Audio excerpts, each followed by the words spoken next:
Dr. Eric Kelly III and a host of phenomenal speakers from all around the globe for this 7-day virtual event that you don't want to miss.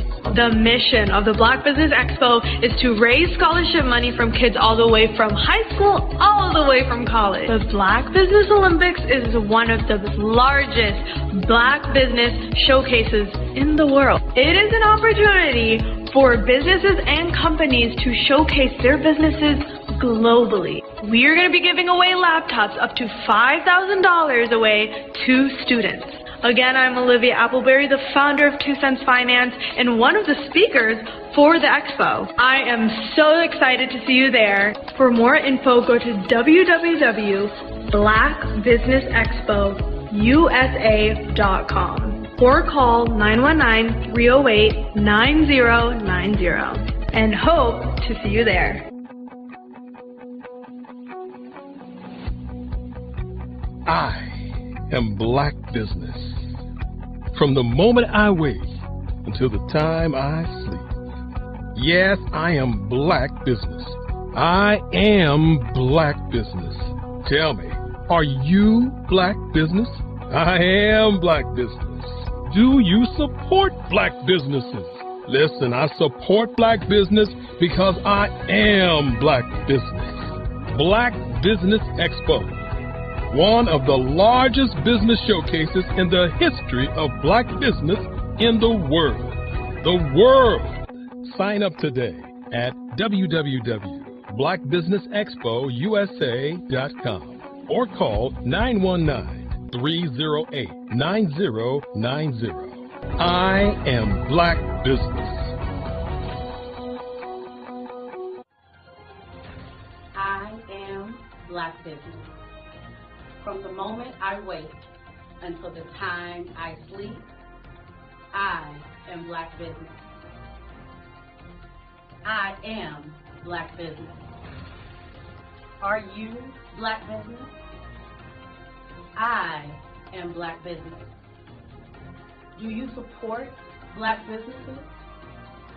I support Black business because I am Black Business. Black Business Expo, one of the largest business showcases in the history of Black America in North Carolina.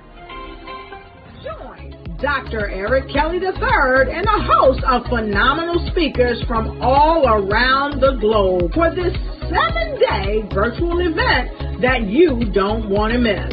The mission of the Black Business Expo is to raise scholarship money from kids all the way from high school all the way from college. The Black Business Olympics is one of the largest Black business showcases in the world. It is an opportunity for businesses and companies to showcase their businesses globally. We are going to be giving away laptops up to $5,000 away to students. Again, I'm Olivia Appleberry, the founder of 2 Cents Finance and one of the speakers for the expo. I am so excited to see you there. For more info, go to www.blackbusinessexpousa.com or call 919-308-9090 and hope to see you there. I am Black Business. From the moment I wake until the time I sleep. Yes, I am Black Business. I am Black Business. Tell me, are you Black Business? Black Business Expo, one of the largest business showcases in the history of Black business in the world.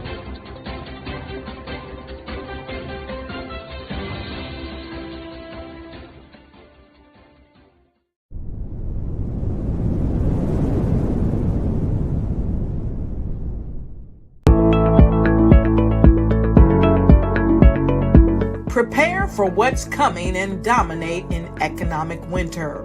Stand strong and thrive by showcasing your great products and services globally through the Black Business Network and Black Business Olympics. The Black Business Network has showcased over 2,000 companies with over $7 billion in sales each year. Over 10 million attendees have viewed the rebroadcast each month.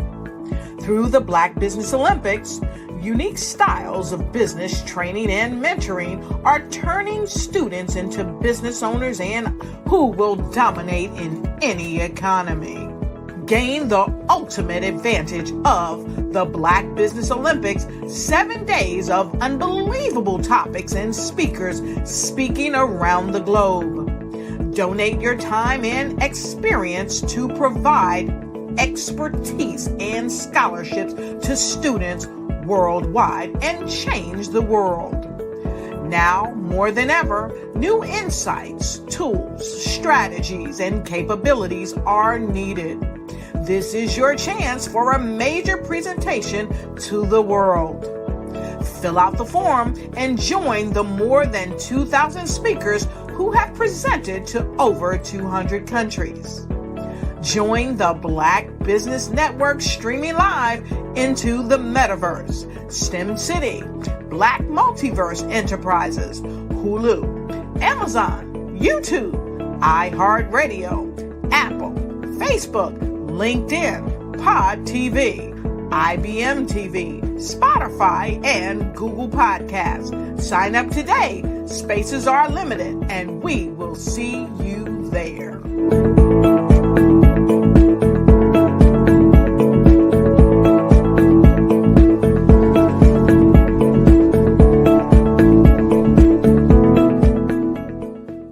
Black Business Expo's mission is to raise funds for high school seniors going to college or K-12 entrepreneurs. This expo is a fundraiser for students. Please, you may go to www.blackbusinessexpousa.com to donate to the scholarship fund or use the Cash App at $BBXUSA.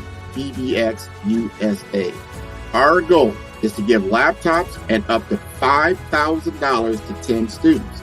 Students can register online at www.blackbusinessexpousa.com.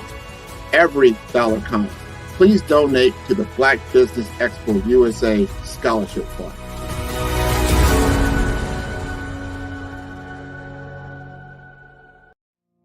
Did you know that approximately 333.34 million businesses exist today, according to a report from 2021? And you may be one of those businesses, or maybe you're not in the business market yet, but you're aspiring to be a business owner. Well, guess what? You're in the right place at the right time. Because let's face it, everything is about timing and opportunity. Hi, my name is Dr. Lotus Richey, and I'm the CEO and founder of the Lotus Richey Coaching and Consulting LLC, along with the Lotus Richey Ignite Show. 15 minutes of success with Dr. Lotus Richey, as well as books to boom your business and bring who you are. And today, I want to bring this amazing message to you about the Black Business Network and the Black Business Olympics. See, the Black Business Network and the Black Business Olympics is designed to help people just like you, that's right, that look like me, to take their business to the next level. Not just in your front yard or your backyard, but globally. The Black Business Network and Black Business Olympics is designed not to just help you survive, but to help you thrive. So join us today as we come together with businesses all around the world to support our students, our children, our young teens, our young entrepreneurs. What we do is we come together to help raise funds for students who are aspiring to be business entrepreneurs, who are aspiring and who are thriving in college. We endow them with a wonderful opportunity to gain scholarship of either a laptop or several thousands of dollars. And we invite you to help be a contributor to this amazing opportunity to help someone that looks just like you. So join us today at our website and let us connect with you and help you ignite and take flight in every area of your life. on the Black Business Network and the Black Business Olympics. I'll see you on the other side.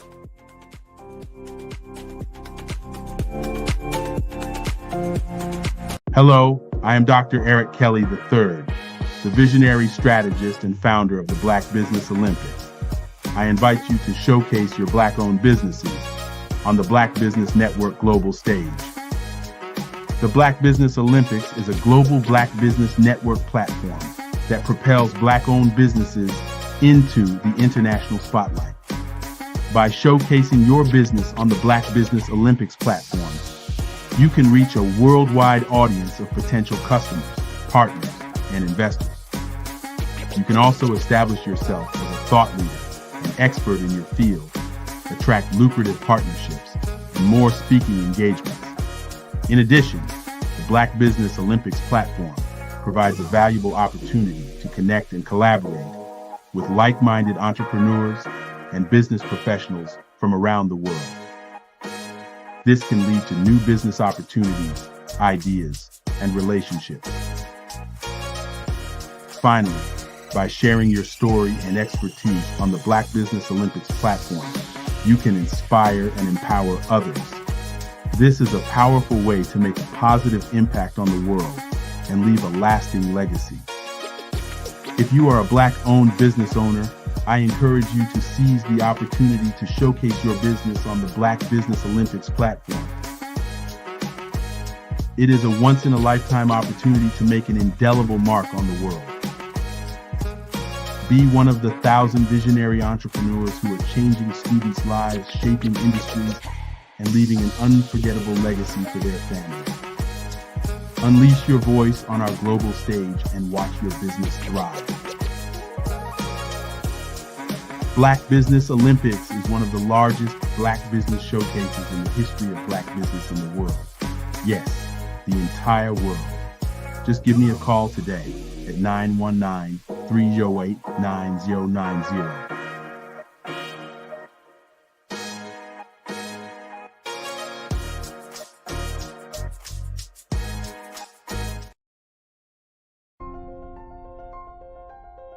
What if you could build your own city? A place where every child can find nurturing people to help them achieve their full potential. A place where every adult can access job training support. Where health education is abundant. Where social justice ruled the land. A place without limitations. Welcome. You have arrived at STEM City USA. It is what every city should be. A safe and trusted community where you find people and resources to help you become everything you are and beyond. STEM City is unlike anything you have ever experienced. It is a digital twin of the world around you, only better. STEM City is about energy and soul renewal. It is more than a digital world. You can almost feel the power of live cultural events, music, and theater. STEM City promises a better future for children with caring mentors and hands-on activities with dedicated tutors to support our youth. STEM City is your passport to a healthy lifestyle with weekly events addressing our community's many issues. STEM City is your financial well-being with helpful information on wealth management, career advancement, job training, and so much more. STEM City is the community you deserve. It is the city where your dreams can come true. STEM City USA, a place in the sky that is accessible to all who reach for the stars.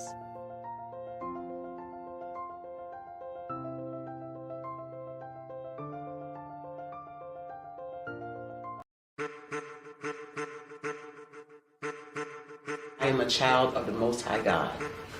He has gifted me in ways that I could not even imagine and didn't know.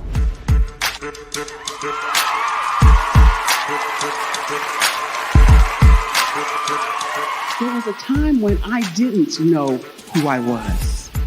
I listened to other people tell me who I should be, what I should do. I listened to people telling me that I should be a boutique owner, that I should be a construction manager, that I should be a laborer. Have you ever felt like you should do something else, be something else, go somewhere else, be wherever you wanted to be, and you felt like you were in a box? Anybody in the room? And you couldn't get out. Anybody in the room? And you kept trying to go and you couldn't get out. Anybody in the room? But let me tell you, you need to rock the box. Rock the box.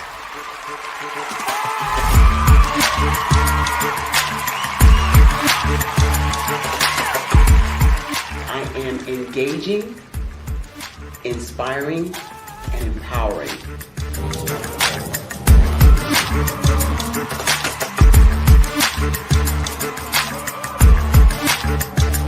I would give you everything I know. Just by touching you, if I could, by osmosis, give you every single thing I've learned, I've gone through, I know I would. We know that's not possible, but as it is possible, I love to share information with people. Some of you out there, people have told you that you can't be, you can't have, you can't do. But I will tell you, like Kingston said, you can, you must, and you will.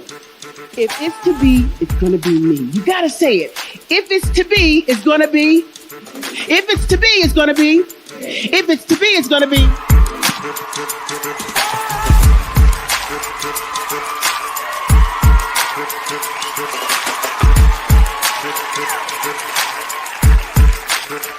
Barbara is because she believed what her mama said about her and not what other people told her. Every day you wake up, when you're in a situation, it's your choice whether it's an advantage or the disadvantage. She gained her confidence and her life, and now she is a testimony. If I can help you elevate yourself, then I feel like I'm elevating my own self as well. What you know and I know together can change the world.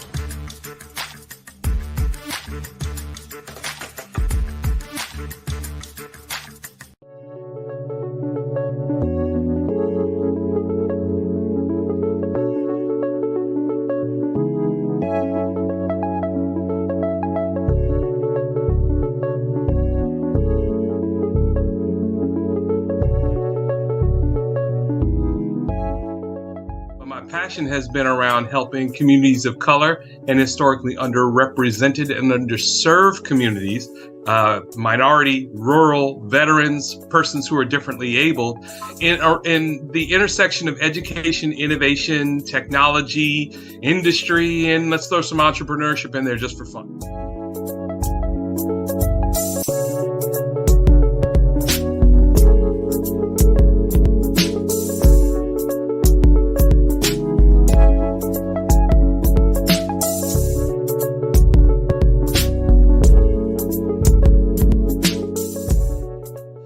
See more around innovation, incubators, accelerators. I love the idea of going from innovation to commercialization.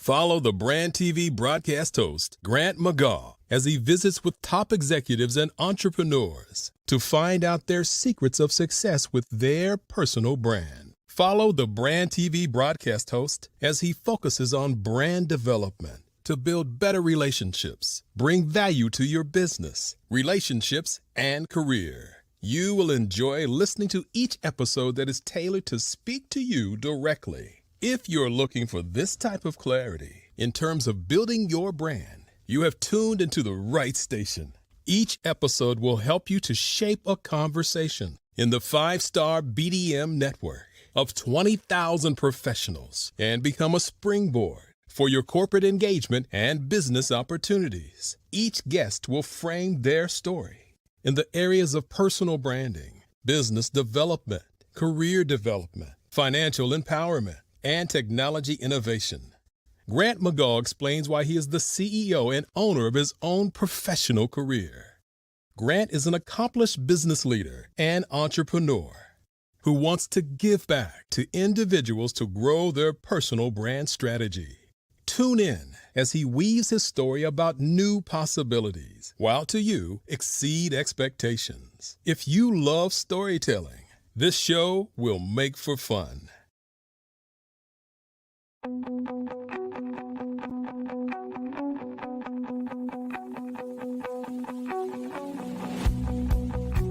I am Black Business. From the moment I wake until the time I sleep. Yes, I am Black Business.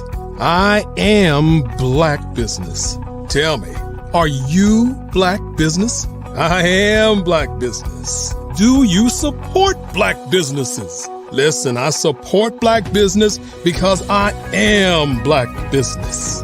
Black Business Expo, one of the largest business showcases in the history of Black business in the world. The world! Sign up today at www.blackbusinessexpousa.com or call 919-308-9090. I am Black Business.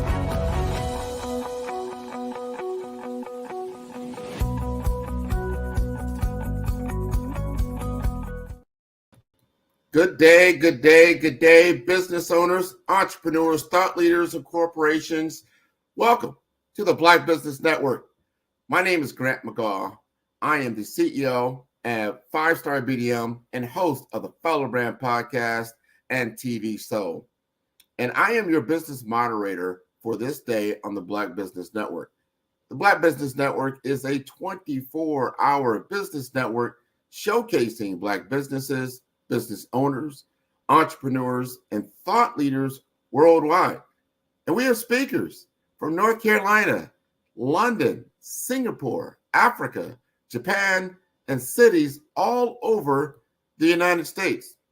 The Black Business Network is a global community sharing its business knowledge to empower, inspire, and educate businesses about business. And today's speaker is Dr. Curtis B. Charles.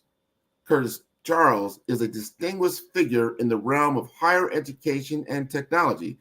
As the Dean of Academic Affairs at the University of the West Indies Five Islands campus and a keynote and motivational speaker, Dr. Charles' journey is nothing short of inspirational. Rising from a background where he did not attend high school, he now stands as a senior leader in technology and a higher education, showcasing the power of determination and education. An MIT certified data scientist, Dr. Charles leverages his expertise to impact educational technology. He spearheads initiatives that utilize artificial intelligence, machine learning, and predictive analytics to enhance academic operations and student success across various institutions. His strategic focus is on data-driven solutions to optimize enrollment and retention and graduation rates, illustrating his commitment to using technology to transform educational outcomes. Dr. Charles's leadership extends beyond administration. He is a visionary who continuously seeks to address and solve the complex challenges of modern education. Let us welcome Dr. Curtis Charles. How are you doing today? I'm doing well, sir. How are you doing? Good to see you. It's always a pleasure to see you. I am always impressed by your background and your ability and accessibility to be on this platform and talk about something that's so important. We've talked about these things in the past, and we're going to talk about them again today because the future is now. The future is now. Yes. And as you are preparing students, and you might be getting close to commencement at this point, and we think about what the possibilities are for them in an AI-driven economy, talk to us about what opportunities do you see for someone who's been trained in AI engineering? Well, I think, when you think about the possibilities, and that's a term that we use a lot while I was at Microsoft, the art of the possible. The possibilities are endless because AI is transcending every discipline there is out there. Whether it's healthcare, whether it's fintech, whether it's education, whether it's management, AI is in disrupting almost all of those fields. So I think for a young person thinking about, or an elderly person thinking about, a mid-range person thinking about getting into AI, there are certain things that they need to prepare themselves for. When you think about AI, one thing that comes to mind is the hard skills, right? So you think about AI engineering, prompt engineering, you think about data science, but fundamentally, AI starts with the soft skills, right? You have to learn how to do design thinking. You have to, what we call in architecture, problem seeking, solution solving. You have to do critical thinking. You could only, after you establish those foundational things, then you have to have mathematical skills, statistical analysis skills, and data literacy. But you cannot get into solving an AI problem unless you understand what the problem is. So in architecture, we call that problem seeking and then solution solving. So design thinking is all about, defining the problem, synthesizing the problem, disaggregating the problem, doing conceptual designs of what the problem is, solving the problem, and then launching the solution into the hemisphere. While you do that, you couple that with critical thinking. You must understand statistical and probability. You must have those skills and capabilities. At least you must have an inclination or propensity towards that. And you must have data literacy. So it is important that when someone is thinking about, participating in this career that's exploding, that they think about those fundamental skills. So important. AI engineering. I talk to chief information officers in healthcare a lot here in the States, and they're looking at these things about how they're going to hire as they move forward in this new technological landscape. The things that they need, the things they don't need, and the things that you just talked about, Eric, absolutely things that they're going to need. They need to have people that understand the data fabric and the data engineering and what it takes to actually create. Because, and I want our audience to truly understand this, if the purity of the data is in any way compromised, that the generative output will also be compromised. It will not be precise and accurate. Going back to what you talked about, what really an AI engine kind of really is when it comes to statistical probability. So the statistical probability of input of bad data will probably be bad data out.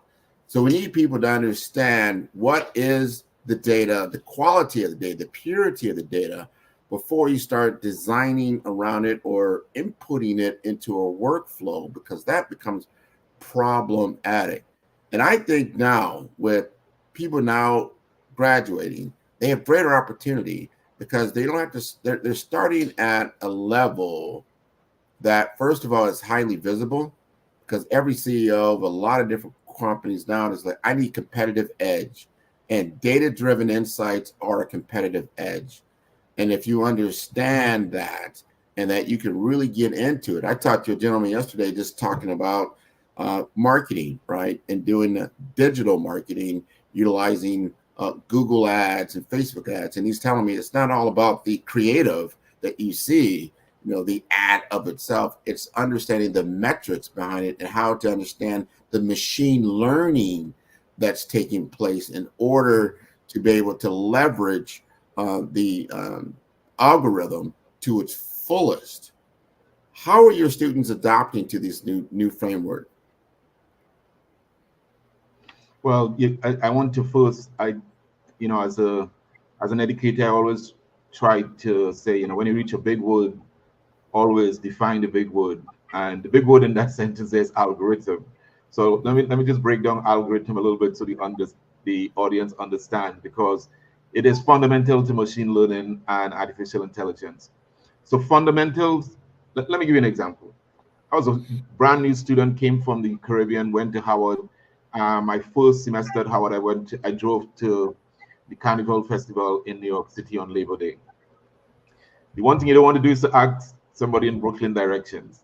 So they're going to tell you, if I want to get to the Carnival, make a right at the big tree, then at the tall story, make a left. And where you see all the cars parked in the parking lot, make another right. And then where you see the person selling down the road, I want you to stop right there because that's where the savannah is. Algorithms are nothing more than directions.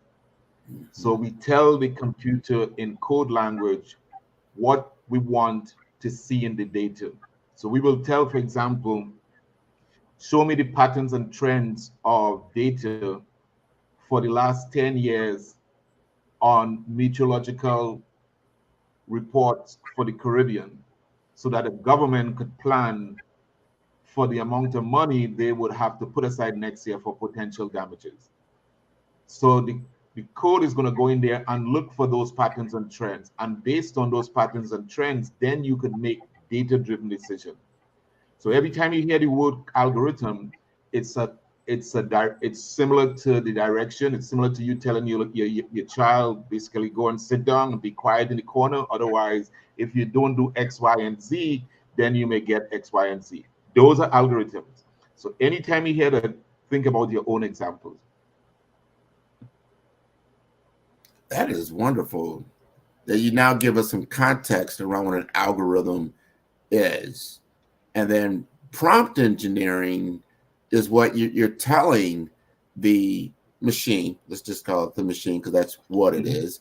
You're telling the machine what you want and what you want it to do. One thing I love about like generative AI, and there's a lot of different artificial intelligence, but generative AI is really what's gotten the headlines. That's your Chat GPT, your Gemini, Bard, your Claude, that is able to give you information very quickly. Now it's not just text information. You can do a lot of imagery.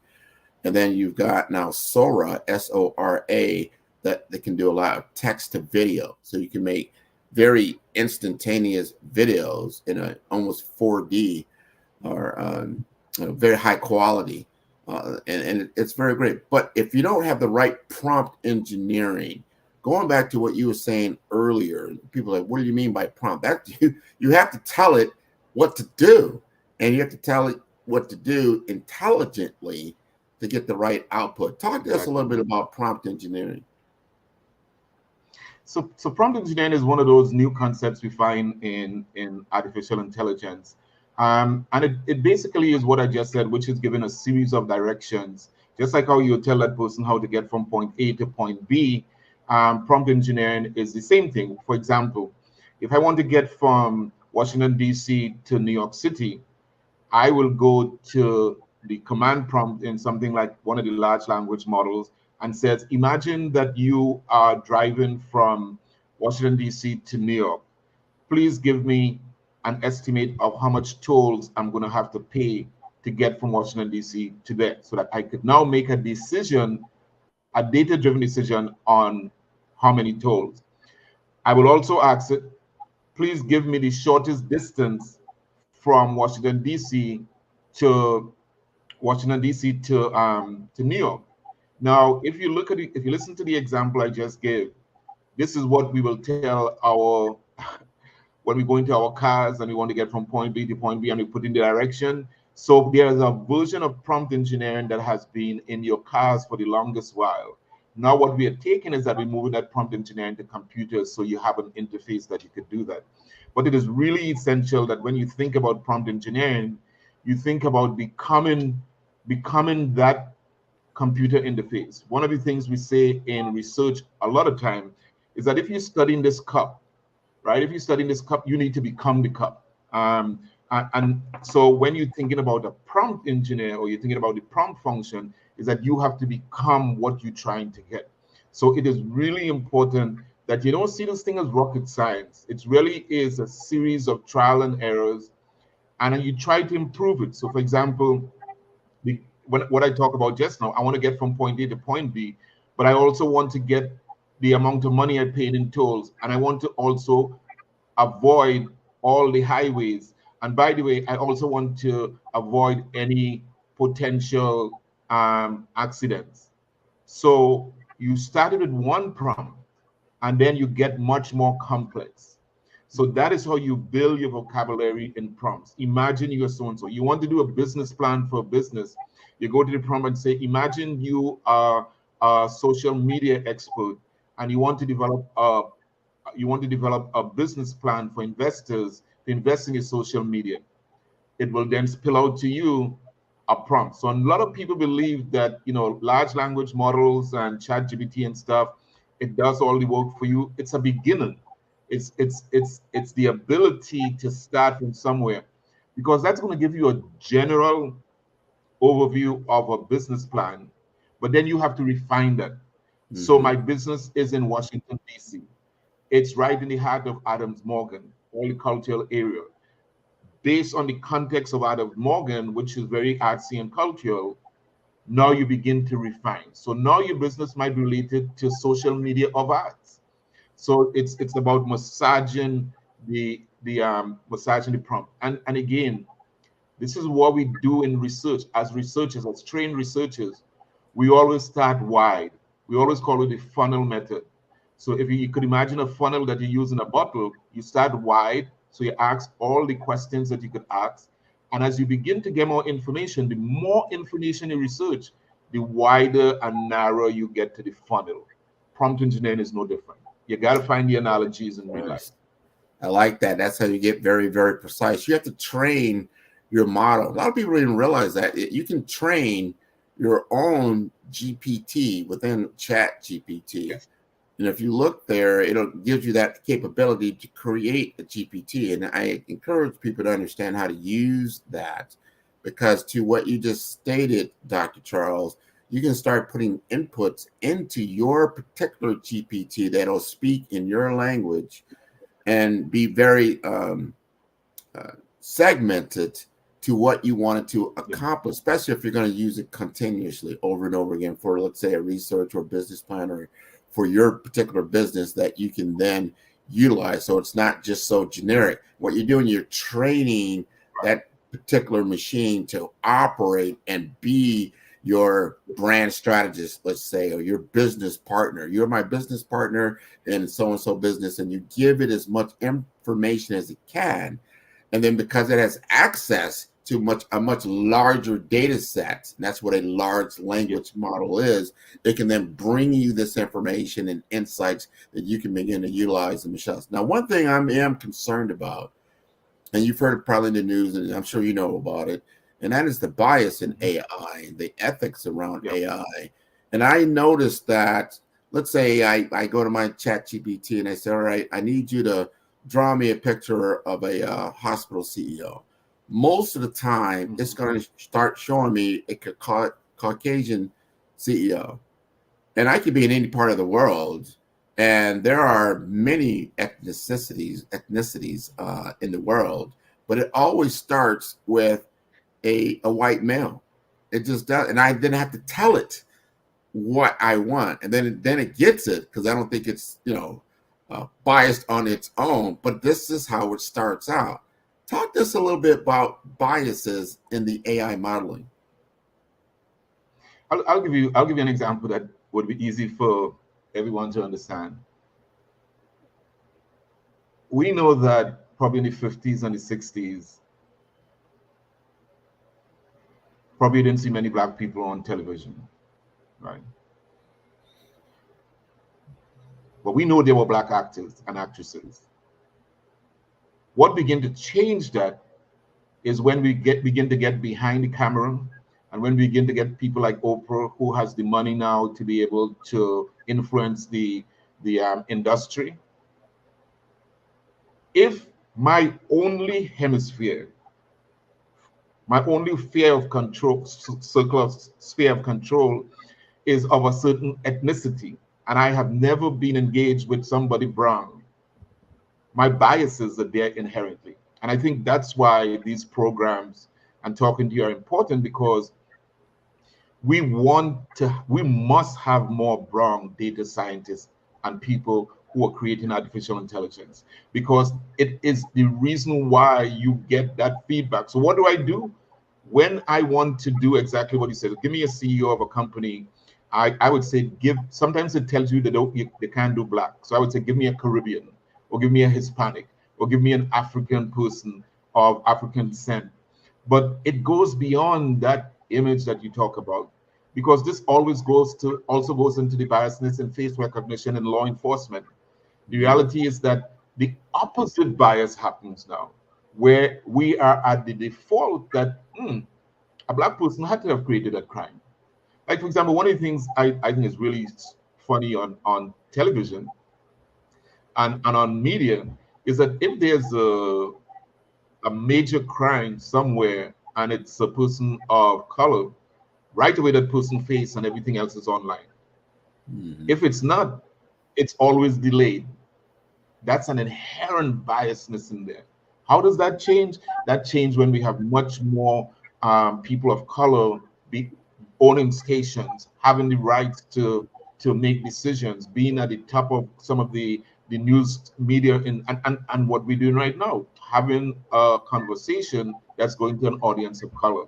So biasness is probably one of the greatest sins that we have to overcome in AI. And I would say, and it only happens when we do like what we're doing at the University of West Indies 5 Island campus. We are developing in the School of Science, Computing and Artificial Intelligence a new generation of AI experts and computer scientists who are basically going to change that paradigm. Because now, if I ask a company in the US to create face recognition for the airport in Antigua and Barbuda, they don't have a concept of the features that we have in the Caribbean. They don't have a concept of how we walk. As a matter of fact, you could tell whether somebody is an adversary in an airport by the way they walk. If they're walking on the right side and it's not normal, that person might be carrying a rifle. So they may be carrying something. So, but you could mistake the gait of a Caribbean person or an African person if you don't have any knowledge of them. So it's important that we, all the HBCUs, all the other schools, that we develop this generation of artificial intelligence experts and data scientists who are going to basically make the difference. But I want to be very clear. Artificial intelligence is very much an interdisciplinary field, right? Because after we create the algorithms, somebody has to interpret it. So you need the social scientists, you need the sociologists, you need the educator, you need the anthropologists. They need to be part of the team from the beginning, so that these things could be, so you could begin to flag these things that it doesn't happen. But they have to be on the team. This is not only a technical team. If you only have technical people on your AI team, you're not going to have good products and good outputs. That's very good to state that, because now technology very much is in the fabric of the entire enterprise, not just the sole owner in the IT department, which it used to be like that. And now people start to realize, especially now I come from the world of infrastructure, you get into cloud computing, and then when that started, you started getting what they call shadow IT, meaning I don't need the IT department to set up a technology stack to run a particular program that I need to run my business unit. You don't need them. They should be aware, because there are certain protocols, certain cybersecurity policies that that person may or may not know. But obviously, it would be hard to police it, right? Because of the accessibility is there. So you have to now understand this new paradigm, let's say this new way of doing things, and understand that. So now, artificial intelligence becomes more ubiquitous, and now it's starting to get into that legal field, into all these intellectual properties that it's touching, and you're starting to see more new laws that will be coming out, because there are people that use it negatively, Some people use it positively. Like you can emulate somebody's voice. If it takes your voice, Dr. Charles, like, all right, I understand his voice pattern in an AI engine, I can then duplicate that voice pattern in a myriad number of ways that could be used negatively. So we got to understand those things as we move forward, because we're starting to deal with things that we haven't had to deal with, and our laws are behind. They're behind. They haven't kept pace with the technological capabilities that are taking shape. So I'm sure that you're teaching your students how to use it in a more positive fashion to create opportunities and solve problems, right? Yeah, absolutely. As a matter of fact, we have for our conference coming up in July, our AI conference, which happens to be the first AI conference in the Caribbean. And this is the smallest school of the University of the West Indies, 50,000 students body. And the most recent school started in campus that started in 2019.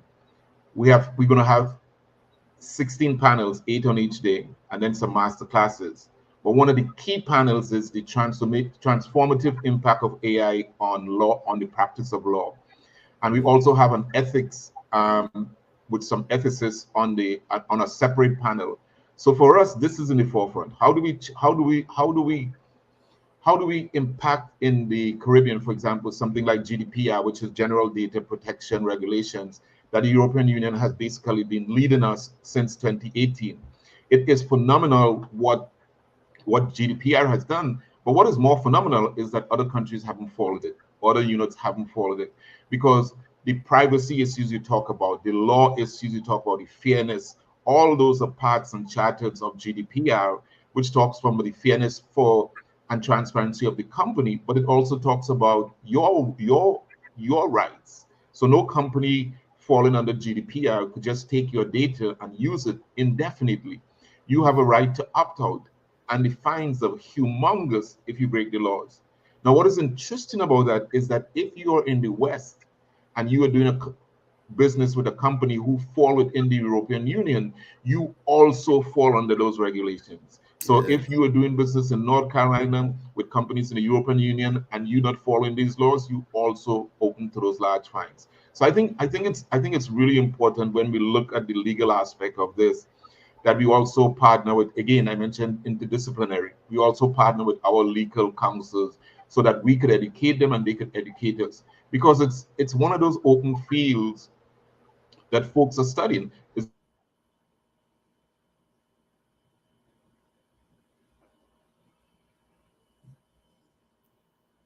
I think Dr. Charles has his internet has gone dark. There you are. Yeah, and I've always said that all of these professions are legal.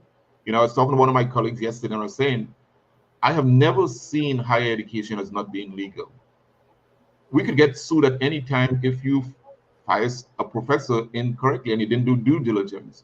If a student basically have an exam and that student have disability, that student had disability limitations, and and you don't recognize that as the invigilator of the examination, and that student fails the course, we could now be sued. So law is ever present in everything we do, and it's going to become more and more fabric of how we operate as a society as AI becomes much more prevalent. This is so important. And what you just brought up is that you're going to have this AI conference coming up this summer. And I'm sure people can come from all over. You just don't have to be on the island to participate. They're probably going to come from all over. But I like your topics. Talk to us a little bit more about the particular topics that you feel are so important that we need to understand and take back home with us.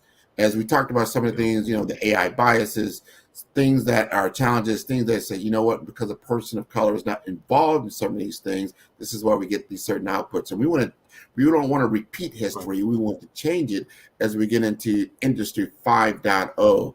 What are these other topics that can be talked about at the conference that are very important? Excellent question. So let's take COVID, for example, right? So we're going to be talking about AI for the preparedness of pandemics and epidemics, because we weren't prepared, right? So how could we use this powerful tool now to prepare ourselves? And I've always said that more people died of COVID because of lack of interoperability, right? The systems won't talk into each other. Even in a hospital may have 5 or 6 AI IT systems. If those systems don't talk to each other, we wouldn't know, for example, in Maryland, whether Prince George's County needs more PPP or whether the disease is moving into Anne Arundel County. We don't know those things because the systems are not talking together.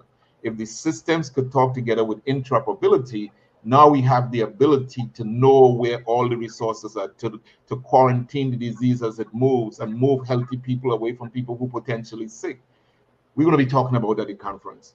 But if we stick with COVID, for example, more people of minority origins, whether it's African descent or Hispanic descent, we die more of non-communicable diseases than communicable diseases. Wow. Black folks die from high blood pressure, diabetes. These are all non-communicable diseases. So we're going to have a panel of experts, both from PAHO as well as local doctors and some IT specialists, AI specialists, talking about how do we use AI as a force multiplier in non-communicable diseases. And I'll give you an example. Women are susceptible to cervical cancer. We are working with a young doctor from Jamaica who is on contract at the hospital in Antigua. And she's an OBGYN, and she came to us like 2 years ago. She said, Dr. Charles, there has to be a solution using AI of how we could stem cervical cancer. So we just submitted an article with her, four AI professors in the university system and her. And we are looking at how AI could be used along the patient continuum. So as you know, in management consulting, we talk a lot about the journey map, the customer journey map, right? So we want to know where the customer starts, where all the points of pain, where the end. So we use that as an analogy and talk about the cervical cancer patient journey map. So at every point, where is, for example, at age 13 to 15, you get you assess whether you have the disease or whether you don't. You start with the treatment. If you start with the treatment, and then if you're infected, then you move into a certain category until we get the cure. Well, at each one of those nodes are important data collection points that feeds into a data lake. Now that feeds into a data lake, now we could run algorithms to see what's the comparison or what's the relationships between somebody that's in teenage and the effect of the disease on somebody that's 60 years or a baby boomer. And how is the disease moving through the continuum of women in our society? Completely different to what we would think about how we treat this disease. But we pull something from management consulting and say this is how it could be used in, so totally innovative. So we're also looking at, in the Caribbean and in what we call SIDS, small island development states. In small island development states, we can't do anything about climate change. We can't. Well, before you continue, Dr. Charles, we are coming up to the end of the hour. It sounds like you have a lot going on at this conference that we all need to tune into and be a part of. And we want to see more of your students being a part of the Black Business Network as well. This is an opportunity to expand the reach and to expand knowledge and to expand network and really bring ourselves together. So again, we do not want to repeat the lessons of the past. We want to get involved with this type of technology at all levels so that we can master it and utilize it for our common good. This has been wonderful. And before I let you go, tell us when the conference is and how to contact you. So the conference is on July the 8th to the 10th, 2024 on our campus on the beautiful island of Antigua and Barbuda. We're going to have on the evening of the 8th a kickoff at the Hodges Bay Resort, which is the playground for most Americans in Antigua and Barbuda. Then we're going to have the next day on campus. And we're going to do something interesting on the first day of the conference on the 9th. We're going to end at 4 o'clock. And then we're going to go over to another resort that's partnering with us right next to campus, which is called Royalton Resort. Royalton Resort is going to host us for the night. We're going to do 3 back-to-back master classes, one on AI in drug development, which is the Vice President of AI for GlaxoSmithKline. Then Dr. The young American intelligent brother who ran for the governorship of Arkansas, Dr. Chris Jones, is going to be talking about smart cities of the future. And then UNESCO is talking about a roadmap for the Caribbean on AI. And then we're going to have a taste of the Caribbean and live soca music.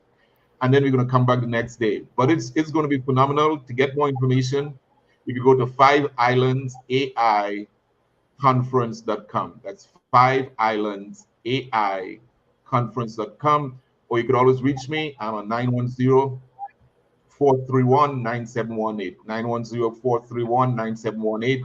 You could follow me on LinkedIn, or you could send me a text. But please try and make it. We also have virtual opportunities as well. Well, we're going to make it. Now, this is going to be wonderful. Again, thank you for being on the Black Business Olympics, the Black Business Network. I want to see more of your students involved. I'd love to have them on the show. This is a great opportunity for them to truly showcase their skill sets, their tool sets, and their mindset. And we would love to see them. So genius is coming, and I'll see you on the other side. Thank you. Wonderful, wonderful information. The Black Business Expo's mission is to raise funds for high school seniors going to college or K-12 entrepreneurs. This expo is a fundraiser for students. You may go to www.blackbusinessexpousa.com to donate to the scholarship fund, or use the Cash App that's on the screen below. That is $BBXUSA. Our goal is to give laptops and up to $5,000 to 10 students. Students, you can register online at www.blackbusinessexpousa.com.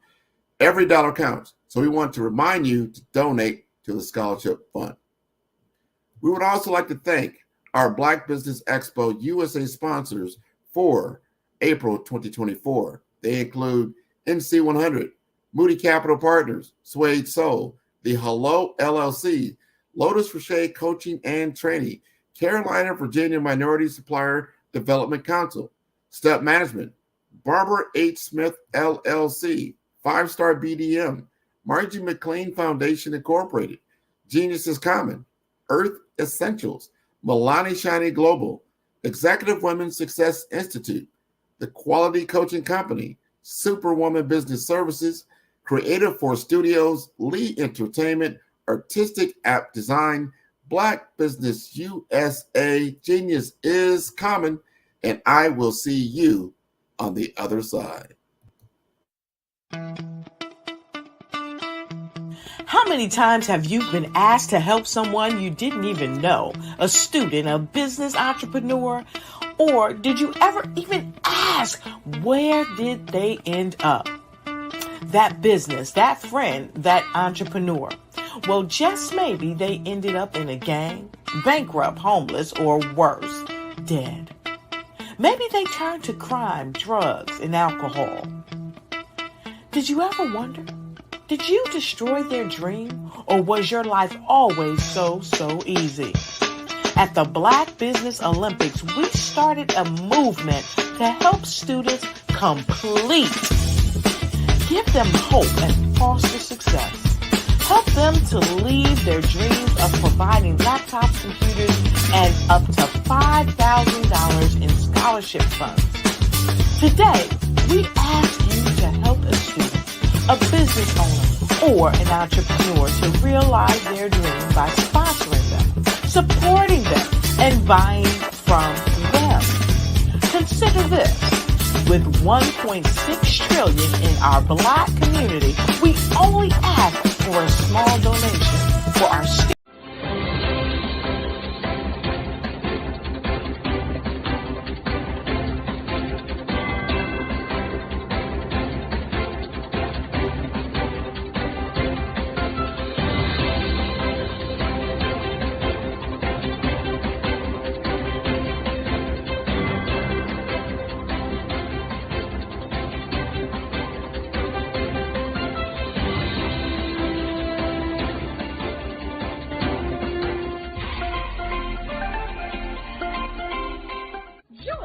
Dr. Eric Kelly III and a host of phenomenal speakers from all around the globe for this 7-day virtual event that you don't want to miss. The mission of the Black Business Expo is to raise scholarship money from kids all the way from high school, all the way from college. The Black Business Olympics is one of the largest Black business showcases in the world. It is an opportunity for businesses and companies to showcase their businesses globally. We are going to be giving away laptops up to $5,000 away to students. Again, I'm Olivia Appleberry, the founder of 2 Cents Finance and one of the speakers for the expo. I am so excited to see you there. For more info, go to www.blackbusinessexpousa.com or call 919-308-9090 and hope to see you there. I am Black Business.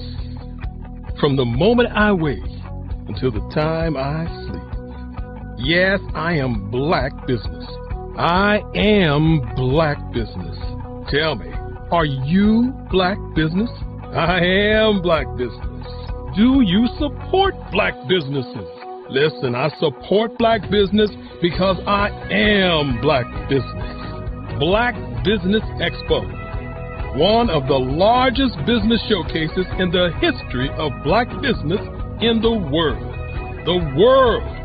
Sign up today at www.blackbusinessexpousa.com or call 919-308-9090. I am Black Business. I am Black Business. From the moment I wake until the time I sleep, I am Black Business. I am Black Business. Are you Black Business? I am Black Business. Do you support Black businesses? I support Black business because I am Black Business. Black Business Expo, one of the largest business showcases in the history of Black America in North Carolina. Join Dr. Eric Kelly III and a host of phenomenal speakers from all around the globe for this 7-day virtual event that you don't want to miss. The mission of the Black Business Expo is to raise scholarship money from kids all the way from high school, all the way from college. The Black Business Olympics is one of the largest Black business showcases in the world. It is an opportunity for businesses and companies to showcase their businesses globally. We are going to be giving away laptops up to $5,000 away to students. Again, I'm Olivia Appleberry, the founder of 2 Cents Finance and one of the speakers for the expo. I am so excited to see you there. For more info, go to www.blackbusinessexpousa.com or call 919-308-9090 and hope to see you there. I am Black Business. From the moment I wake until the time I sleep. Yes, I am Black Business. I am Black Business. Tell me, are you Black Business? Black Business Expo, one of the largest business showcases in the history of Black business in the world.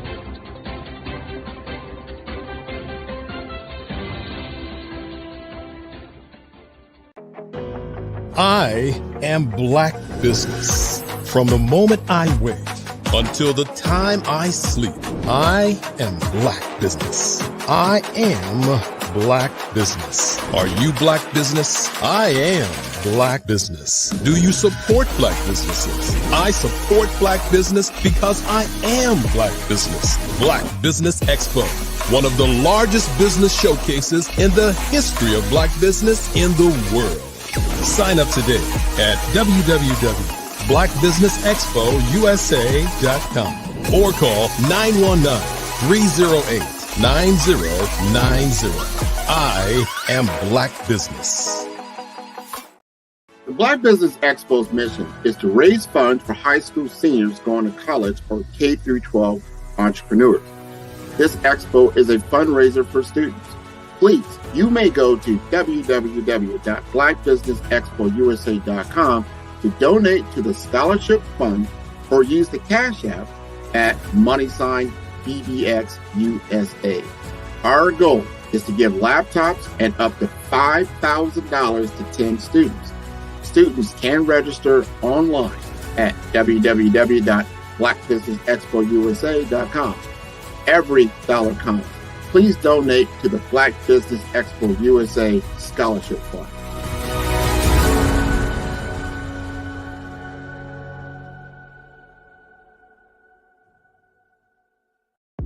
The Black Business Network and Black Business Olympics are essential platforms for Black business owners globally.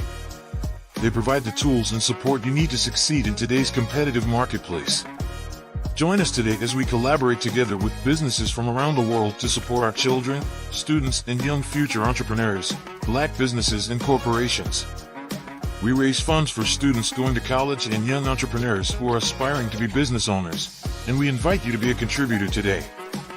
Visit the website www.blackbusinessexpousa.com to connect with and learn more about how the Black Business Network and Black Business Olympics can help you not only share your amazing business story to businesses, but also serve future generations. Hello, my name is David Jones, CEO and co-founder of the Hello LLC, where we help businesses build a culture, brand and experience, and leverage technology to pivot into Web3. Join the Black Business Network streaming live into Roku, Metaverse, STEM City, Black Multiverse Enterprises, Hulu, YouTube, iHeartRadio, Apple, Facebook, LinkedIn, Spotify, Twitch, and Google Podcasts. Tune in, turn on, and let's thrive.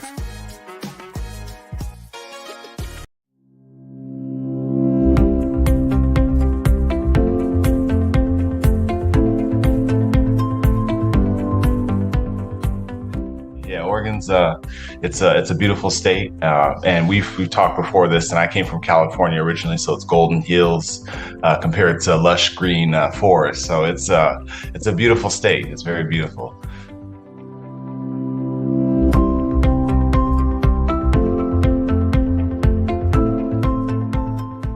Understand how to take your what you know in the real world as a human and what you know about your business.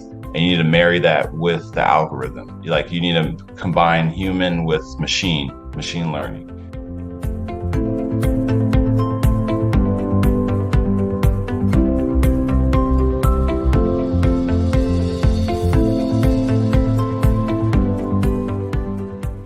I was always attracted to the psychology, behind digital marketing and why do people do the things they do, but then it's quantifiable, right? So then you can attach revenue to it, right? And it's if I can understand and get to the mind of different segmentations, then I can start to show them things that will get them to buy the product that I'm trying to show.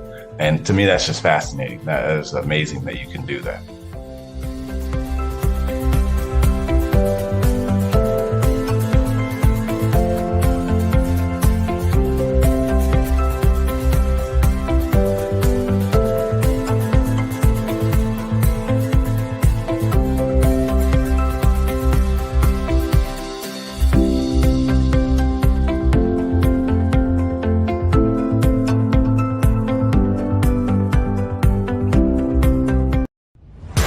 Social media is evolving. It's more vibrant, more colorful, more energetic, and so are you. It's not just photos anymore. It's video, it's audio, it's subscriptions. And now there's Fanbase, a new monetized social network. Fanbase delivers the complete native app experience with full content monetization for every user. No algorithms that shadow ban your engagement or growth, and no ads. Follow anyone for free and subscribe directly to your favorite creators for $4.99 a month. Plus, show some love by tipping on any post. Also, make a Fanbase page and monetize your content the same way. Finally, connect with your followers by posting the amazing content you already create. And now, get paid for it. It's time to energize and monetize, because everyone's a fan of something, and everyone has a fan base.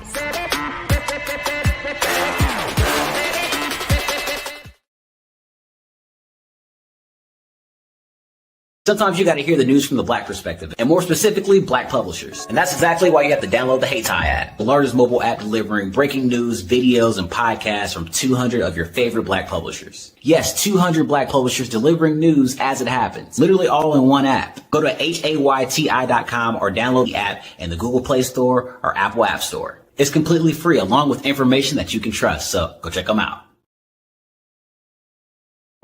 Ladies and gentlemen, and fellow professionals, please allow me to introduce myself.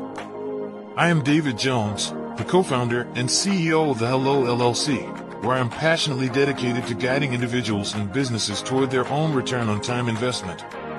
Time is my only competition.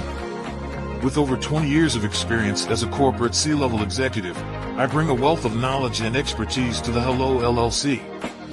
My career journey has been marked by a relentless pursuit of excellence in marketing, strategy, and business management leadership.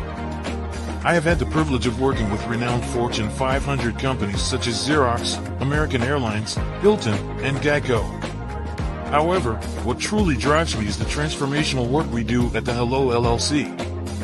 We are pioneering a new approach to business in the metaverse, where we empower businesses and individuals to build strong foundations, automate their processes and systems, while thriving in the ever-evolving digital landscape. More than just a 3D digital marketing agency, the Hello LLC is truly a community built on love, kindness, and integrity. We want more for you than from you. As I often say, collaboration is the new competition. In an era where time is the most precious commodity, I am here to guide you toward your own return on time investment, because if time was sold in stores, it would be sold out. With a deep commitment to excellence and a strong belief in the power of community, I don't just lead a company, I lead a movement into the future of business. Ladies and gentlemen, it is both an honor and a pleasure to be your guide on this remarkable journey.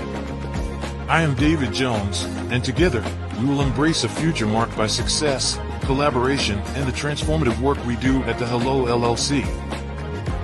Hello stands for helping everyone live life optimally. So, let's make that pivot together and start living life optimally today. Hey everyone, it's Grant McGaw, CEO of 5-Star BDM and host of the award-winning Follow the Brand podcast and TV series, where I help you to build a 5-star brand that people will follow. My genius is personal brand development through intelligent communication and helping you achieve your business and career goals. I am a requested speaker on digital technology and brand development issues. I want to work with you to increase the value of your current opportunities while attracting new ones. Every one of you is unique, and we all share challenges that can be addressed through smart branding. As a super connector, I work with you as an executive coach to guide you along the complicated business and career development road, providing the enhancement tools and information you need to succeed. Together, I will help you succeed in today's challenging business climate. I will evaluate and measure your progress. Best of all, I am right alongside you every step of the way. Build the brand called you. Genius is coming. Follow the Brand TV broadcast host, Grant McGaw, as he visits with top executives and entrepreneurs to find out their secrets of success with their personal brand. Follow the Brand TV broadcast host as he focuses on brand development to build better relationships, bring value to your business, relationships, and career. You will enjoy listening to each episode that is tailored to speak to you directly. If you're looking for this type of clarity in terms of building your brand, you have tuned into the right station. Each episode will help you to shape a conversation in the 5-Star BDM network. of 20,000 professionals and become a springboard for your corporate engagement and business opportunities. Each guest will frame their story in the areas of personal branding, business development, career development, financial empowerment, and technology innovation. Grant McGaw explains why he is the CEO and owner of his own professional career. Grant is an accomplished business leader and entrepreneur who wants to give back to individuals to grow their personal brand strategy. Tune in as he weaves his story about new possibilities, while to you exceed expectations. If you love storytelling, this show will make for fun. Artist to me is a creative expression of something from nothing. You know, it explodes onto the canvas, or it explodes on in my work. One of the things that I try to do more than anything is I try to just give the lines and the movements and emotions and expressions into to what I do. Art really means to me a chance to express how I feel deep down inside. Most of my art begins as a thought that I might have, you know, whether it's sports, whether it's history, whether it's a woman or a man. It pretty much starts as an idea of thought before I get into the actual image of what I'm going to draw. I do a lot of historical pieces. I was a history minor in college, and I love to do history pieces. And a lot of times I'm thinking about history, and then I try to make that history impact you as you look at it. That's one of the reasons that I do pictures so large. People ask me, why do I do pictures so big? And I tell them, I want the piece to impact them as they're looking at it, to kind of dominate them, dominate their space. And most of my pieces I try to do off page. I don't try to do anything that's going to be in those four corners or in a square. And I want your imagination to be a part of the piece that you're looking at.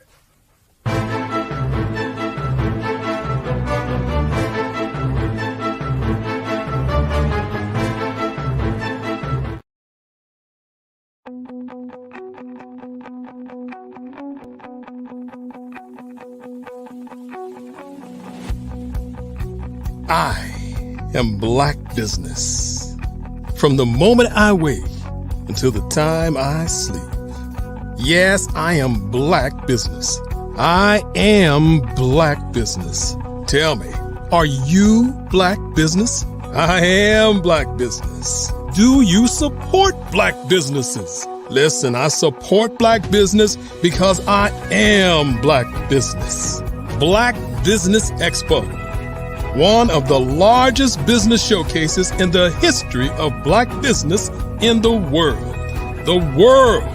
Sign up today at www.blackbusinessexpousa.com or call 919-308-9090. I am Black Business.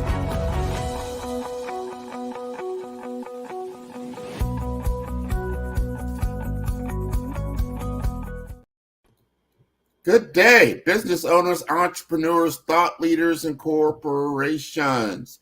Welcome to the Black Business Network. My name is Grant McGaw, CEO of Five Star BDM and host of the award-winning Follow the Brand podcast and TV series. And I am your business moderator for this day on the Black Business Network. The Black Business Network is a 24-hour business network showcasing Black businesses, business owners, entrepreneurs, and thought leaders worldwide. We have speakers from North Carolina, London, Singapore, Africa, Japan, and cities all over the United States. The Black Business Network is a global community sharing its business knowledge to empower, inspire, and educate businesses about business. And our next speaker, Mr. Darius Stanton, with over 30 years of leadership in both the private and public sectors, has recently embraced his passion as a full-time motivational speaker. As the CEO of the Stanton Group, a management and human development firm, and the managing partner at Grain Strategic Solutions, a renewable energy startup, Stanton demonstrates a profound commitment to innovation and growth.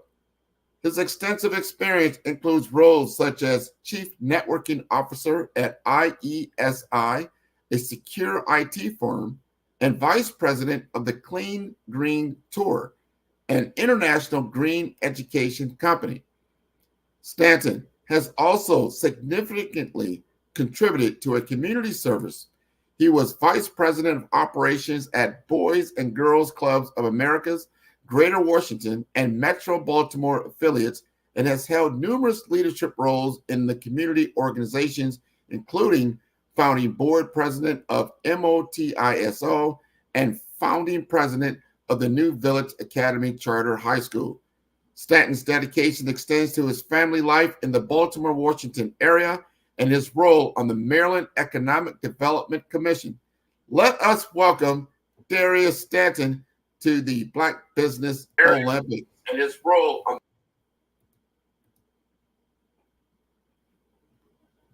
I'm going to take you off mute. There he is. All right. Peace and love. Good morning. How are you, my good friend?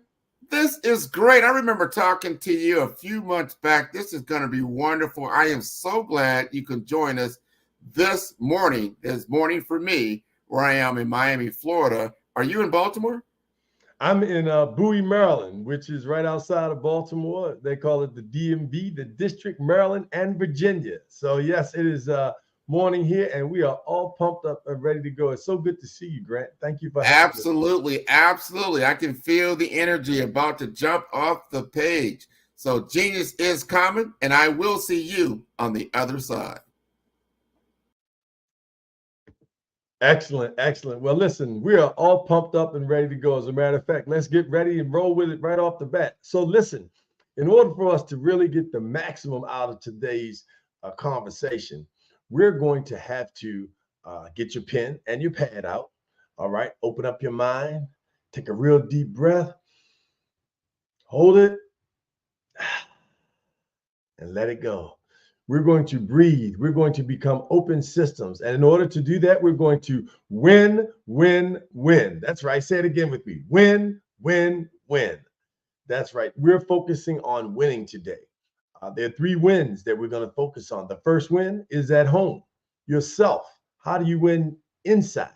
How do you win on the inside so that everything else comes to you, is attracted to you, is based on what's transpiring on the inside? How do we win on the inside? The second is, how do we win as a Black business with other Black businesses, right?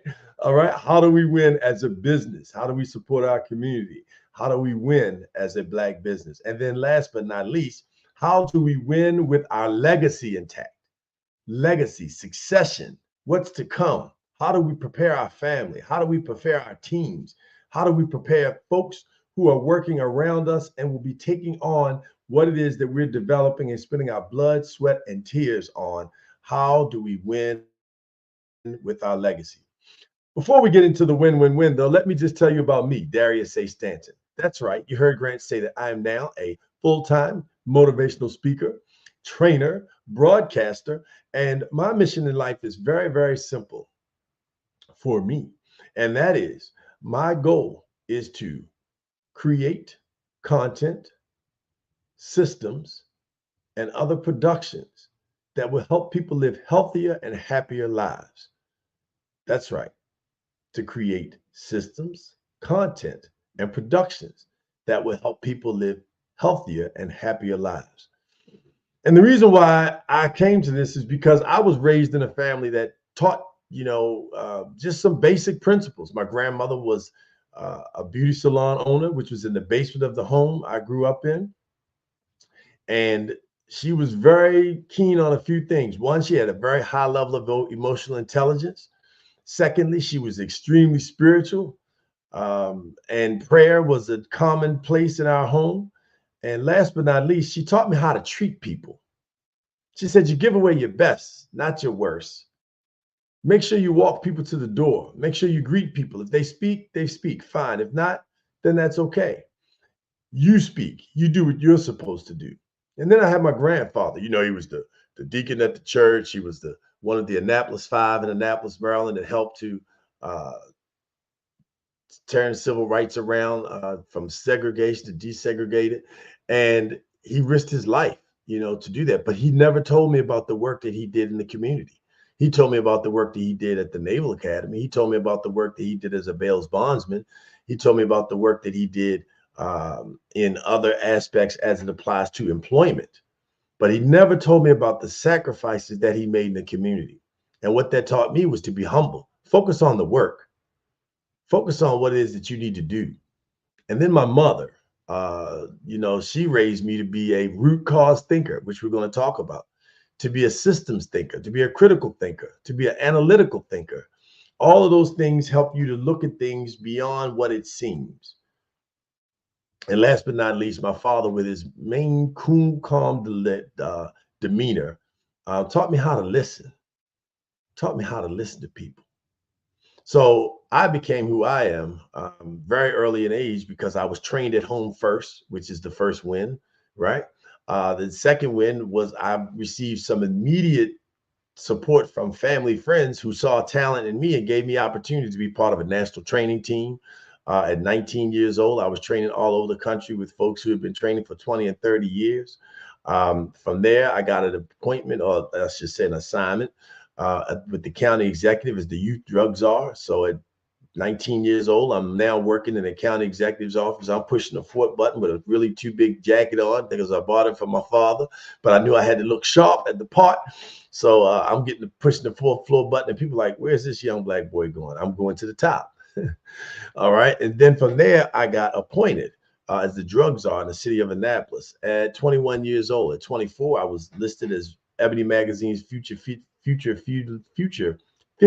Leaders of America with Jesse Jackson's son, Matty Rich, you name it, Ice Cube. It was just a host of other folks who are, really successful right now in that company. Tiger Woods, another one. He and I on the same page. I share these things with you because this is how I became who I am, my why. And my why is I have a gift. My gift is to plant seeds into people, to help motivate people, to help people find the discipline within themselves. Because once you understand your why, your passion, you're able to go to the next level. So if you're interested in having someone come out and speak to your audiences, whether it be in your corporate space to help win in the corporate space, if it's at college or university, help win there in the college university space, or if it's in your community or your nonprofit and you're working to help your organization get to the next level, bring us out so we can talk to you about how to win. You can find us at DariusAStanton.com. That's DariusAStanton.com. All right, let's get into it. So the first win this morning, win. That's right. Who are you rooting for? We're rooting for you. The first win is with yourself, the win on the inside. So write that down, win on the inside. How do we win on the inside? Well, the first thing that we do is we have to breathe. That's right. We have to breathe. In order to win in life, you have to consistently breathe. And then after that, you win in your death. We're going to talk about that as well. But you have to breathe. So waking up in the morning, first thing in the morning, don't pick up your cell phone. Put that down. Don't even pick it up. Right? Just leave that aside. Don't touch any other electronic device. Right? Once you wake up, you get a chance to go to the bathroom, brush your teeth, drink some water. That's right. Drink some water. 2 glasses of water, as a matter of fact. The first glass of water is in just a plain lukewarm water. 8 ounces of that will flush any thing you had in you from the night before. And then the second glass of water you use with a little warm water, lemon and or lime, and that will help to alkaline your liver and kidney, give them a jump start. So the first 2 things, you want to drink that water, and then after drinking that water, the next thing you want to do is you want to breathe. You want to say your prayers, and your prayers are going in with the breath. And the reason why the breath is so important is because once you understand and master the breath, then when you're stressed out, when you got situations going on at work and things aren't, kind of adding up with the numbers, you got a lot of deadlines and you're kind of running behind, you're still able to stay cool because you know how to breathe.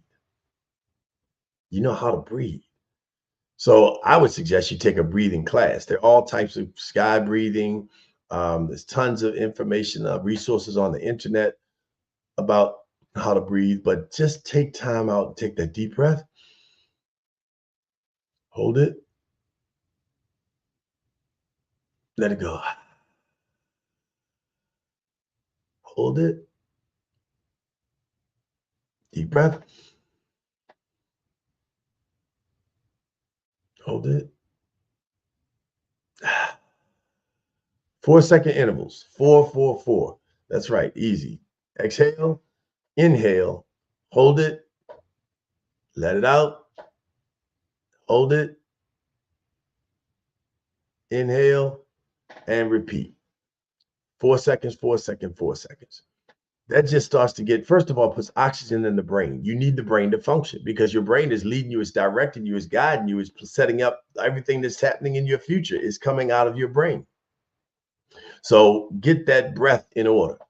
Now, after you've breathed and you said your prayers, now you got to sweat. You got to exercise. You got to let all the things that the body doesn't need out.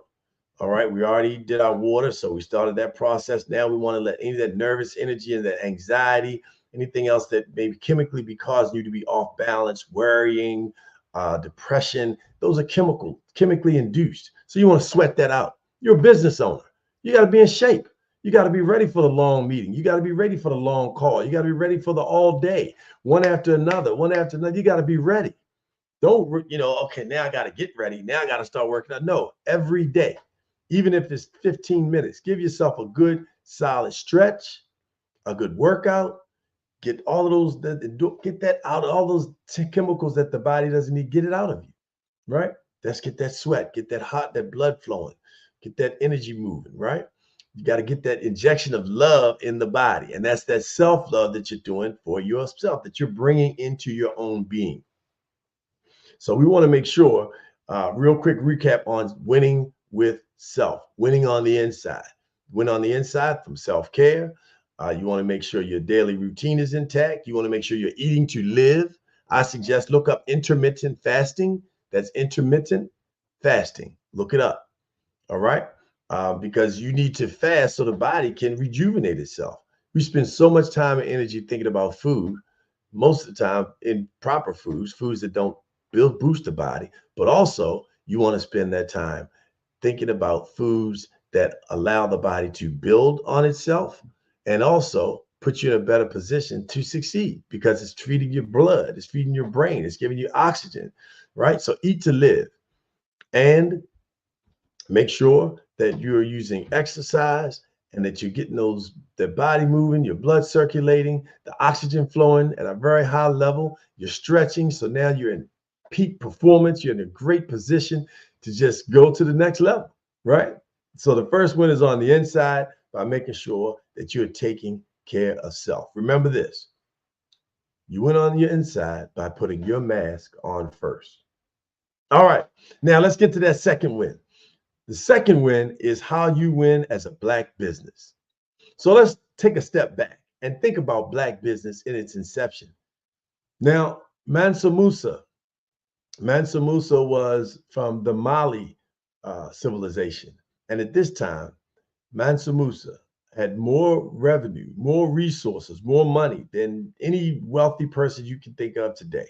So any of those people today that you've heard, Buffett, Gates, or any of those other folks that you've heard who have billions of dollars, this man had more money at that time than any other person in the history of the world. Now, attribute Black business to building the pyramids. Have you ever heard anybody say that, oh man, the pyramids are going to be down in 100 years or 25 years? Are they supposed to start collapsing? No, never. And just think when they were built with hot and cold running water. So you want to be able to win as a Black business, knowing that Black business have always won. Think about coming out of slavery here in America. The Wall Streets in Tulsa, in Greenville, right here in Maryland, in Atlanta. Think about all of these places all over the country where Black people were thriving with their own businesses, banks, hotels, restaurants, you name the business, doctors, lawyers, politicians, they were involved. We were leading And we did that after coming out of 400 years of slavery where we couldn't even be taught how to read. And last but not least, we worked together. We had no choice. So win in Black business. First of all, know that you come from that successful heritage and lineage of successful Black business folks. Look into your own family's history and find out who in your family history was involved in business and how successful were they. In addition to that, now we want to build on a foundation of numbers. All right. You got to know your numbers in business. You've got to know your numbers. In order to win in business as a Black business, you must know your numbers. So that's your profit and loss. That's what are your goals for the month? What are your goals for the year? How am I trending against what I did last year this time? Year to date. You've got to know your numbers. So focus on the numbers. Another number that you want to focus on is how much are you investing in your marketing in your Black business? And are you marketing with other Black businesses? See, the success of Black businesses is truly hinged on surrounding yourself and winning with other Black businesses. So that means you need to have people inside your circuit that are really powerful winners. And you be able to attract that by having at least, I recommend, there are all kinds of schools of thought when it comes to business investment in terms of marketing, anywhere from 5% to, in some cases, 25%. I'm going to say at a minimum, you want to go with 10%. 10% of your revenue should be spent on marketing. People need to know who you are. They need to know what you do. They need to know who your customers are, right? They need to know how successful you've been able to be. Like, as an example, Darius A. Stanton, right? We've spoken at the Naval Academy to the midshipmen in the United States Naval Academy. We've spoken in conferences of 4,000 to 5,000 people in front of insurance brokers in Las Vegas. We've spoken in Atlanta in front of financial advisors, thousands of people there. We've spoken in corporate spaces.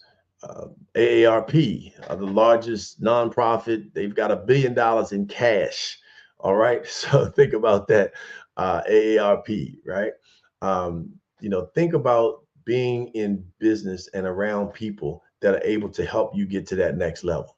So you want to make sure that you're spending 10% on your marketing, right? You want to make sure at least 10% on your marketing. Then the next focus is, what are your sales goals? If you're in business, you got to have sales, right? And what sales goals are you also collaborating with other Black businesses on? Because other Black businesses are going to give you the tips. Other Black businesses are going to let you in on some opportunities that come to the table. Other Black businesses will finance you. They will help you with your financing, right? So you want to make sure that you surround yourself with other dynamic Black businesses, legal, financial, marketing, right? Sales. Have these people as part of your exterior team, all right? And then the other winning business in Black business is surround yourself, your team. Whether you're an entrepreneur, you still need a team. It's not, you're not able to do it by yourself, right? We're going to grow faster. We're going to grow farther if we grow together. Don't focus on fast and don't focus on doing it by yourself. Make sure you have a team.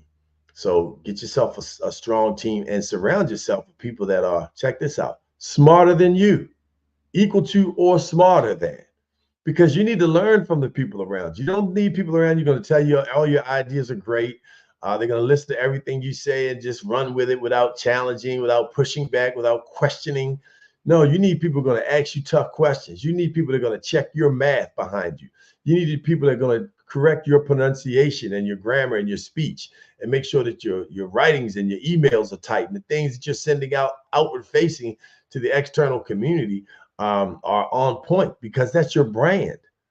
So you need to surround yourself with people who are smarter than, who are brighter than, who have just all kinds of bubbly energy to help you get to the next level. And you need varying types, as I mentioned, of expertise around you. But to win as a Black business, you definitely have to know your numbers. You definitely have to know your history, know what you come from. You also have to surround yourself with other dynamic Black businesses, and you must know your numbers. That's how we're going to win as a Black business, knowing our numbers. Because now we got tangible goals and targets. And guess what? You must write them down. In order to have your goals in place, in order to bring them into manifestation in terms of your daily affirmations, in terms of things you're doing in the morning, you're building on itself. And you're building on what are my goals for today? What am I working to achieve? What are my goals for today? What are my goals for the month? What are my goals for the year? What are my goals for 5 years? What are my goals for 10 years? What are my goals for 30 years? A legacy plan. You've got to have something in place that's on paper, because guess what? It will attract what it is that you're looking to do. You're waking up with it.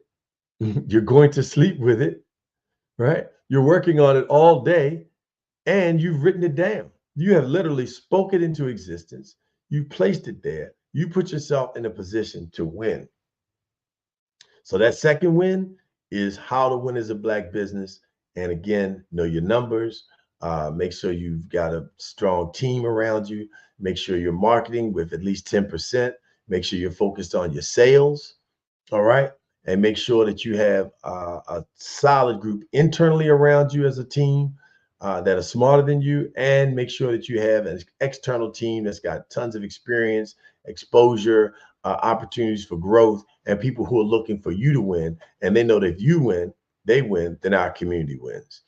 Last quick tip on winning as a business, a Black business: cause-related marketing. Cause-related marketing. So find a cause that you really believe in that's aligned with your business, and tap into that cause and start to support and give your time and energy into that cause. And then that cause in itself will start to promote your business, and people will find out about you because of the good work that you're doing in the community. Cause-related marketing.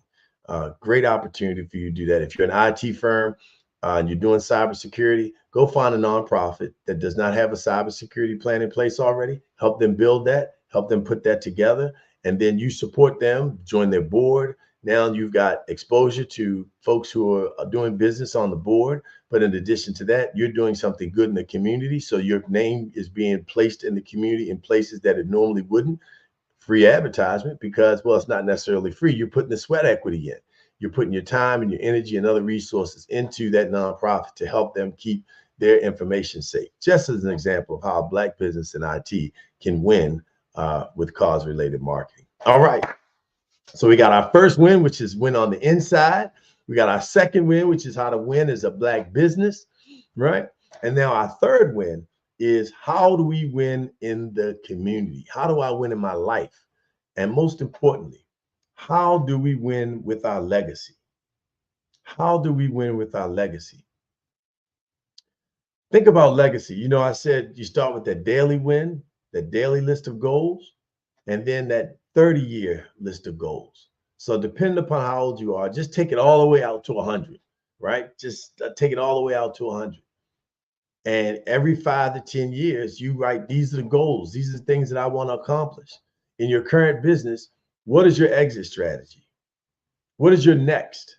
Because, okay, you did this business, you're doing it, it's going well. What's the next business you're going to do? Treat it like my good friend, Dr. Bruce Purnell, who has created a phenomenal transformative life coaching business, where he helps people understand the importance of reprogramming and changing the channel and taking on the mindset of a butterfly. What are you going to birth next? Regardless of your age, regardless of your title and your current position, what are you birthing next? And in order to do that, you have to have an exit strategy for your current business, right? Transitioning to my family. I'm going to sell it for X millions of dollars. You know, what am I going to do? What is my exit strategy with my current business? So that forces you to look down the road and document what it is that you want to see come into place. Next, you want to have that legacy plan written out, right? But that legacy plan should involve, who are you training? What is your succession plan? Who are you putting in place to make sure that your business is going to be intact? To make sure that your affairs are taken care of you as you fade off into the sunset and just on the beach every day. You know, who are you training? Who are you preparing? Who are you creating succession with? Who are your successors? In my case, I have a list of 20, what I call the Darius A. Stanton 20, right? These are 20 people, starting with my own children first, that I'm training to make sure that they are able to go from being winners in their own lives with their own health and safety and leadership, that they're able to do win in business, win in the community, and last but not least, that they're able also to win with their legacy, right? And so training, making sure that I have at least 20 people that's in depth, that are learning how to do these things that have made me successful. And I gauge success based on, if you have children, what you've been able to do and produce in terms of children and what they're able to do for themselves. What kind of people are they? Are they able to take care of themselves independently, financially, spiritually? That's, gauging success for me. If you don't have children, what have you done to help other people aside from yourself grow? Sure, if you've got your degrees and your business and things of that nature, but what have you done for your community? What have you done for other family members? What have you done to help people around you grow to that next level? To me, that's where you deem and gauge how you gauge success. But what does that look like for you in your legacy? So do you have a will in place? All right. Do you have insurance? Do you have insurance for your business? Do you have a trust? Right? A revocable and irrevocable trust. Revocable and irrevocable trust. Look those up. All right. So winning in your legacy means that you're going to have a legacy plan. So let's get our pens out and start today, right after this session, and start writing our legacy plan. This is what I want to achieve. This is how much money I want to make. This is the places I want to own a home. This is the places I want to travel to. These are the businesses I want to be involved in. This is the type of philanthropy that I'm going to do in the community. This is the team that I'm going to train and have surrounding me. These are the people that I'm going to leave in succession of my business and legacy and philanthropy to make sure that these things go on well beyond my years. Just like the pyramids are going on well beyond the years of those who built it. They look just like you. They're winners. You're a winner. I'm a winner. And together we're going to win. That's the win, win, win. That's right. So here we go. As we get ready to wrap up, let me give you the 3 wins again. You got to win inside, win at home. All right. You got to be able to take care of yourself. You got to make sure you got that great routine going. You make sure you're fasting, make sure you're meditating, make sure you're praying and exercising first thing in the morning, get it going. So that you can win at home. You can start with that winning mindset each and every day. And that second win, how do I win as a Black business? I've got to be able to win as a Black business because I'm starting with my why. What is my purpose? What are my natural God-given talents? I've got a business plan. I'm focused on my numbers. I've got daily goals. I've got a marketing budget of at least 10%. I'm focused on cause-related marketing so I can be involved and have my business be exposed in the community. And guess what else?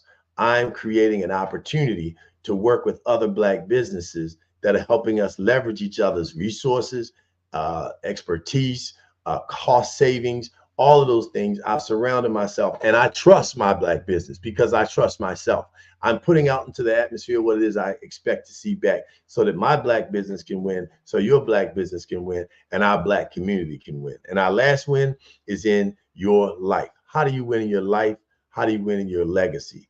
And you win in your legacy by visioning it, by writing it down, by training successors, people that are going to come behind you, your children, your family members, young people that you see or others that you see that really have a passion and an interest in the work that you're doing. Make sure that you're creating a legacy by putting your trust in place, a will in place, making sure you have insurance for your business, you're protecting your assets. These are things that are protecting your legacy. And last but not least, make sure that when you're good to yourself, you're a winner. When you're good to other Black businesses, you're a winner. And when you prepare for legacy, there's your last win. That's the win, win, win. This is Darius A. Stanton. Please go to DariusAStanton.com so you can sign up and find out how we can do what we can do to help your business go to the next level and make sure that we win, win, win. Oh, I love that, man.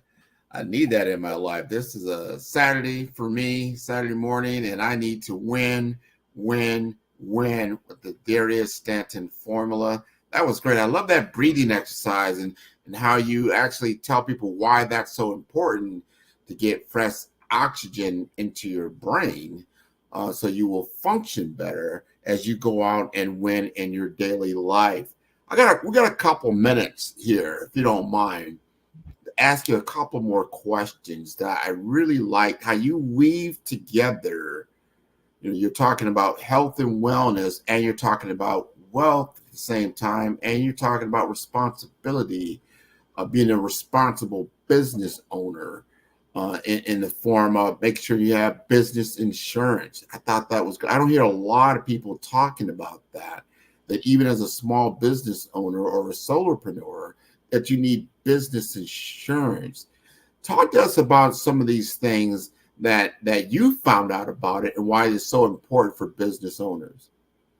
Well, Grant, thank you for your question. And I'm glad that the breathing exercise resonated with you, because, people kind of think, that's kind of soft. If you can't breathe, you can't live, right? Life and death starts with the breath. So, and it really does help to calm you down. It stops you from making irrational, emotional decisions. When you should be focused on the business, you got to go. And even if people are coming at you with things that are not like, oh, that's not what we talked about, that's not what we agreed upon, you kind of can get your feathers ruffled. But if you take that deep breath, you get calm and you come right back. You say, well, I'm glad you shared that with me. Now I understand exactly what you're dealing with. So let's go ahead. So you'll be able to be under more composure versus, well, I thought that we were you told me, and now you're flustered, they're flustered. They're looking for a way out. You're looking for a way in. So you can definitely win with breathing. But yeah, so to your question though, Grant, about just being prepared. One of the things that we learned, my wife and I, when we started the company early, about 22 years ago, that we needed to make sure that we had people around us who knew things about business that we didn't know. I have a master's in human service administration. And so I understand how to operate, how to administer, manage money, human resources, and things of that nature. My wife has a master's in business management in engineering, right? And so we really took those tools and reached out to other businesses and folks who were in business and really had them coach us. I don't use the term mentoring, but had them coach us, and really give us. And these were people that we could trust. They weren't just people that we were paying because, it was we need to have an accountant, but we had built relationships with these people. So we knew that the advice that they were going to give us was sound. And so surround yourself with people in finance that can help you find money when you need money and capitalization for your business, but also how to protect your money, how to make sure that you're paying your taxes appropriately and making sure that you're filing and your company's in good standing. You got an opportunity for a contract. Somebody wants your business. They send you send them a proposal. Everything's looking good. And then they get your information. They're ready to cut your check, but they send it over to their finance department. Their finance department does their due diligence and they look up, you're not in good standing. Oh my God, it's only $300 a year at your state, in the state of Maryland, to be in good standing. So those are some of the small things that you have to make sure that you do so that you're prepared when that opportunity comes. You already have those things in place that you need to be successful in business. You're absolutely right. I've gotten a contract with one of the state colleges, and the first thing they asked me was business insurance and make sure that I have listed them on the policy. And I was like, wow, that's the first time I had run across that particular thing. But I said, that's important. That protects you and it protects them. And it's only a few $100s again. And I want our business owners to know that it doesn't cost a lot of money to have business insurance, but I guarantee you, if you actually needed it, it's just like car insurance. I mean, you hope you never really need to use it, but it's good to have when you need it. That's right. You never know. You just never, ever know. And it's very inexpensive, but it can save you tons of resources. One of our clients recently had their business name used by a family member, and they basically tried to, somebody died. They got shocked doing an electrical job. And the guy called me up and said, hey, would you be a character reference for me if we need it? My insurance company said, don't worry about it, Mr. Johnson. We're going to cover your legal fees. We're going to make sure that he had legal in place. He had insurance. He had somebody advocating on his behalf. All of that because he had a policy, an insurance policy on his business. Had he not had that, he'd had to get his own attorney. He'd had to understand the dynamics in a world that he had no understanding whatsoever. So the amount of time and energy you're going to take away from your business. Now he can continue to focus on his business. His insurance company and his legal team, or their legal team, is working on his behalf, and they want to win because they don't want to pay the money out, right? So, it's just a great example of how, making sure that you have business insurance will protect your assets and your company as well. I think that's so important. And before you leave us again, tell us how to get in contact with you, Mr. Stanton. Yes, you can reach me at DAS@DariusAStanton.com. That's our email. Our website is DariusAStanton.com. And the phone number you can reach us directly is 410-703-1898. We love to help you win in the community. We love to help you win as a motivational speaker. 80% of the world is afraid of speaking, so we do speaking coaching, and we love to come in and train your people on how to create a winning environment. That's right. This is Darius A. Stanton with the Win-Win-Win, and I'd love to thank Dr. Kelly and all those folks, you, Grant, as well, and everybody at the Black Business Network to make sure that our young people have the computers and the resources that they need to be successful. So we'll be sending our contribution today, and we ask you to make sure that you contribute to the Black Business Network. Thank you so much. I really appreciate that. Thank you so much for being with us today. Genius is common, and I'll see you on the other side. All right. Peace and love. Peace and love. Wonderful. The Black Business Expo's mission is to raise funds for high school seniors going to college or K-12 entrepreneurs. This expo is a fundraiser for students. You may go to www.blackbusinessexpousa.com to donate to the scholarship fund, or use the Cash App that is on the screen below, and that is $BBXUSA. Our goal is to give laptops and up to $5,000 to 10 students. Students, you can register online at www.blackbusinessexpousa.com. Every dollar counts. So we want to remind you to donate to the scholarship fund. And we would like to thank our Black Business Expo USA sponsors for April 2024.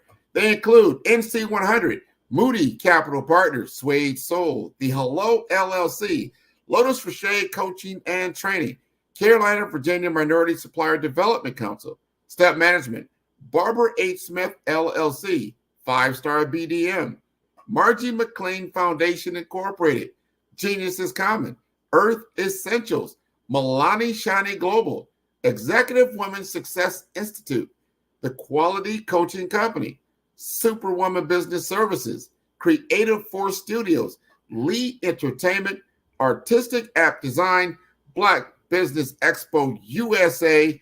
Genius is common, and I will see you on the other side. I am from Washington, D.C., but I was raised in Durham, North Carolina. I came to Durham when I was about 5 or 6, and then I traveled back and forth to D.C. because it's where my people are from. One of the unique things about my family is my mother, she's also an artist. She does quilting, and she does a lot of artistic things. And then my son, he draws with both hands, his right hand and his left hand, like I do. So that's kind of a family trait. And then my other son, he's a videographer, and my daughter, she works, she's a regional vice president for Sunglasses. When you start out drawing and sketching, you want to continue to explore, each avenue. I do pastels, I do pen and ink, I do painting, I do acrylics. I haven't done oils yet, but I try to do all facets of art. What I say to a lot of times to people is, you can't put yourself in a box when you're an artist. You have to explore. And over the course of my life, I've tried to explore different mediums. I also do sculpture as well.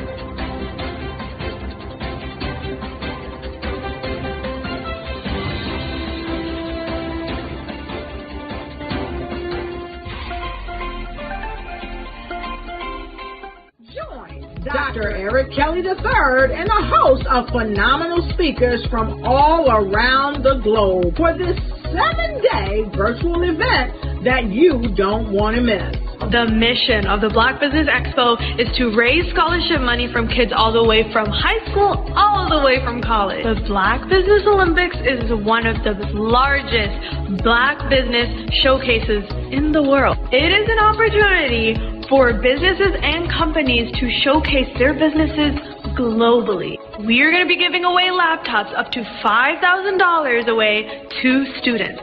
Again, I'm Olivia Appleberry, the founder of 2 Cents Finance and one of the speakers for the expo. I am so excited to see you there. For more info, go to www.blackbusinessexpousa.com or call 919-308-9090 and hope to see you there.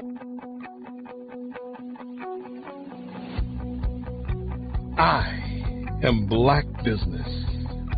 From the moment I wake until the time I sleep. Yes, I am Black Business. I am Black Business. Tell me, are you Black Business? I am Black Business. Do you support Black businesses? Listen, I support Black business because I am Black Business. Black Business Expo, one of the largest business showcases in the history of Black business in the world. The world! Sign up today at www.blackbusinessexpousa.com or call 919-308-9090. I am Black Business. I am Black Business. From the moment I wake until the time I sleep, I am Black Business. I am Black Business. Are you Black Business? I am Black Business. Do you support Black businesses? I support Black business because I am Black Business. Black Business Expo, one of the largest business showcases in the history of Black America in North Carolina. Join Dr. Eric Kelly III and a host of phenomenal speakers from all around the globe for this 7-day virtual event that you don't want to miss. The mission of the Black Business Expo is to raise scholarship money from kids all the way from high school, all the way from college. The Black Business Olympics is one of the largest Black business showcases in the world. It is an opportunity for businesses and companies to showcase their businesses globally. We are going to be giving away laptops up to $5,000 away to students. Again, I'm Olivia Appleberry, the founder of 2 Cents Finance and one of the speakers for the expo. I am so excited to see you there. For more info, go to www.blackbusinessexpousa.com or call 919-308-9090 and hope to see you there.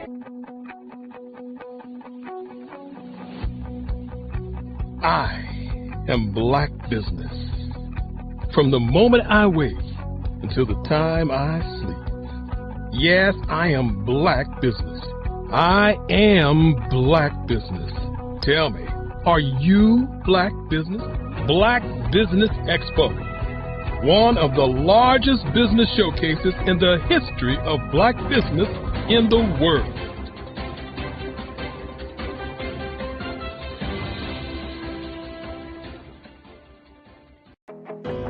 I am Black Business. From the moment I wake until the time I sleep, I am Black Business. I am Black Business. Are you Black Business? I am Black Business. Do you support Black businesses? I support Black business because I am Black Business. Black Business Expo, one of the largest business showcases in the history of Black business in the world.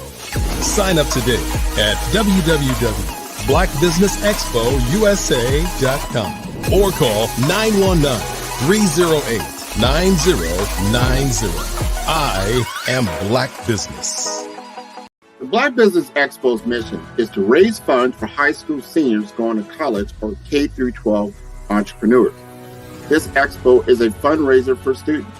Please, you may go to www.blackbusinessexpousa.com to donate to the scholarship fund or use the Cash App at $BBXUSA. Our goal is to give laptops and up to $5,000 to 10 students. Students can register online at www.blackbusinessexpousa.com. Every dollar counts. Please donate to the Black Business Expo USA Scholarship Fund.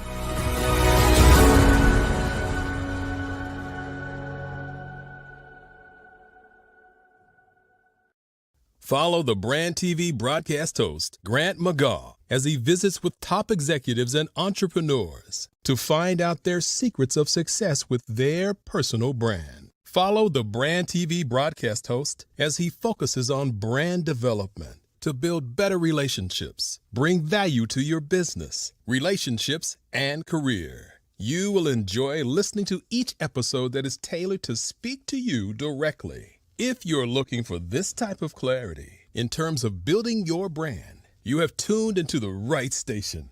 Each episode will help you to shape a conversation in the 5-star BDM network of 20,000 professionals and become a springboard for your corporate engagement and business opportunities. Each guest will frame their story in the areas of personal branding, business development, career development, financial empowerment, and technology innovation. Grant McGaw explains why he is the CEO and owner of his own professional career. Grant is an accomplished business leader and entrepreneur who wants to give back to individuals to grow their personal brand strategy. Tune in as he weaves his story about new possibilities, while to you exceed expectations. If you love storytelling, this show will make for fun. 5-Star BDM, Brand Development Masters, is a professional consulting and advisory group keenly focused on business development services for the small to mid-sized business and entrepreneurs. Although every business is unique, they often share business development challenges that can be addressed through smart branding. Services include process improvement and operations, digital strategy and transformation, business intelligence, digital marketing, and personal branding. Our business and personal branding company has helped a number of professionals and organizations to optimize and grow. This results in more business, more opportunities, better reach, positive outcomes. Visit www.5starbdm.com today to learn more. Hey everyone, it's Grant McGaw, CEO of 5-Star BDM and host of the award-winning Follow the Brand podcast and TV series, where I help you to build a 5-star brand that people will follow. My genius is personal brand development through intelligent communication and helping you achieve your business and career goals. I am a requested speaker on digital technology and brand development issues. I want to work with you to increase the value of your current opportunities while attracting new ones. Every one of you is unique, and we all share challenges that can be addressed through smart branding. As a super connector, I work with you as an executive coach to guide you along the complicated business and career development road, providing the enhancement tools and information you need to succeed. Together, I will help you succeed in today's challenging business climate. I will evaluate and measure your progress. Best of all, I am right alongside you every step of the way.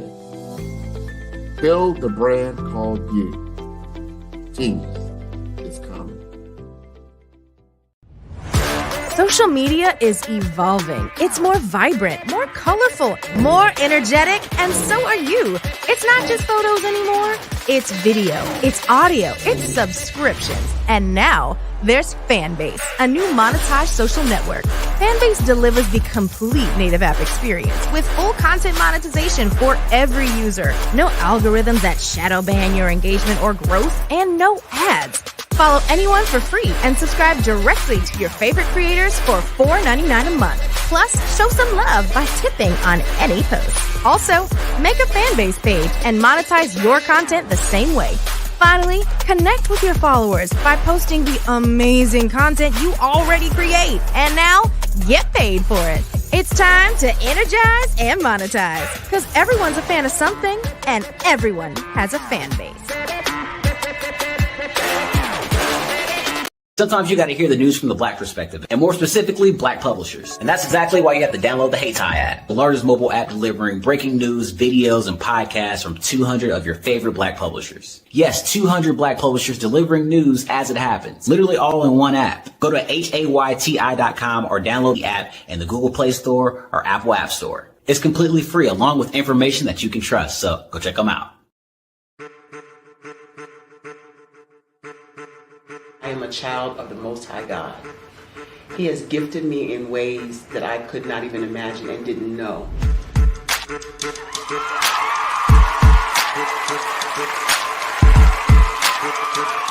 There was a time when I didn't know who I was.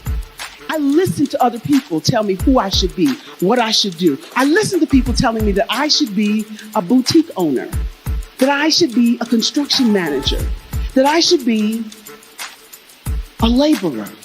Have you ever felt like you should do something else, be something else, go somewhere else, be wherever you wanted to be, and you felt like you were in a box? Anybody in the room?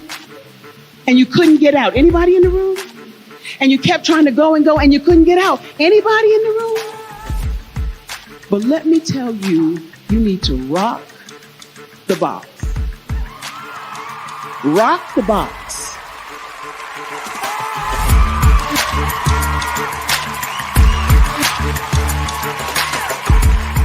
I am engaging, inspiring, and empowering.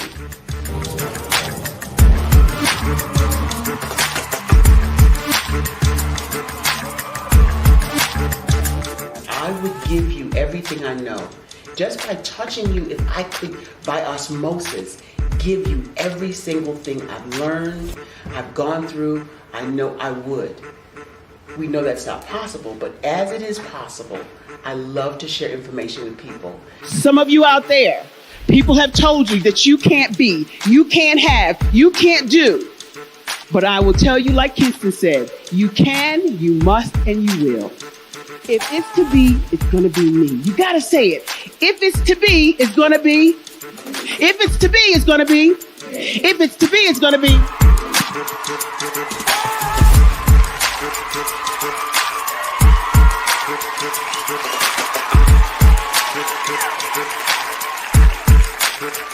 Barbara is because she believed what her mama said about her and not what other people told her. Every day you wake up, when you're in a situation, it's your choice whether it's an advantage or the disadvantage. She gained her confidence and her life, and now she is a testimony. If I can help you elevate yourself, then I feel like I'm elevating my own self as well. What you know and I know together can change the world.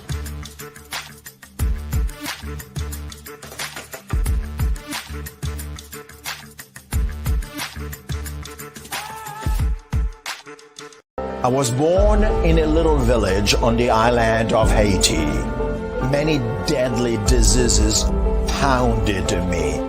It is as if they were on a mission to end my existence on this earth. I refused to give up. In 1983, I left Haiti and came to the United States of America. And I came with $5, 2 shirts. I didn't speak any English. I came to Atlanta. I got a job. I was a doorman. I was a doorman with a dream. What I used to come on stage. I'd rehearse this moment that I'm standing in front of you. That's the power of a dream. Maybe today is the day you begin acting as if you already have it. And then step out with full force. Take a risk. No condition is permanent. Don't let your situation distract you. You are chosen. You are called. You are born for a purpose in this life.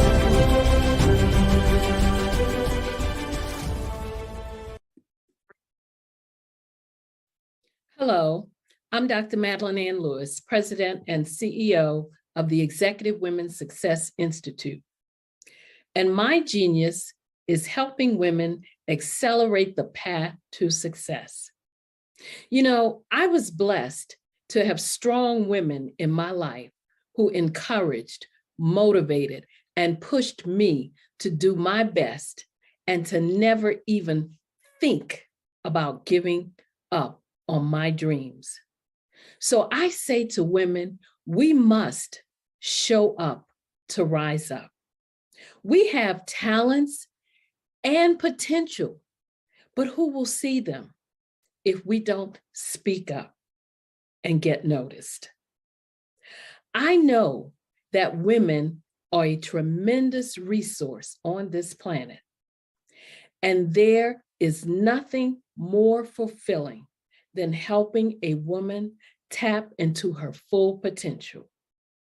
I do this because I want to be a part of helping as many women as I can to show up, to rise up. I do this because genius is common. Phenomenal Tanya T. Wise, who is here from the great state of Maryland. Tanya, welcome and thank you for being with us today. Can you indulge our audience a little bit and tell them just a little bit more about who you are and what it is that you do? Well, I love being able to talk to people and have a magnetic attitude, being able to just show them. So I always like to say, level up is Coach at Tanya T. Wise here. So can you tell our audience, just give them a teaser about what your presentation will be about? So my philosophy is that we should all be living our dream life. So tomorrow I'm going to talk about how you start living your dream life. What are some of the things that you thought about in your childhood that you just kind of let go and dormant? Wow. And I want to reignite that and just give you some pointers and some tips, some tools, some strategies to be able to start living your best life now. And guess what, Rhonda? And leave it inheritance for your legacy. Oh my goodness. Okay, I know that's resonating with a lot of people. I've heard that you have a dynamic coaching program. Can you tell us a little bit more about that? Absolutely.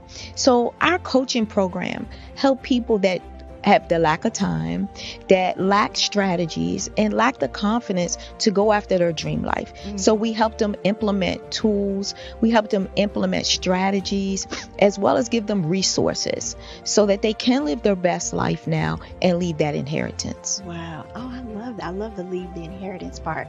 Listen, you are dropping some major nuggets, and I know a lot of what you're saying is resonating with a lot of people, but I think we're all curious. How did you even make this transition into the speaking and coaching arena? What's the story behind this? So I started out in finance, and I realized that a lot of people don't necessarily go after their dream life because of the lack of finances or the education behind finances. But it wasn't until I lost my firstborn, my only son, that life changed for me. And where I was going after it all, living the corporate life, hit my 6-figure income and living in my dream house with my dream man, driving my dream car. I nearly lost it all when I lost my son. And so I realized it only takes one financial catastrophe that can change your entire life. That's what made me start All New Beginnings. Because no matter what's going on in life, there's a new beginning. And because of that, we develop a program called Wise Minded.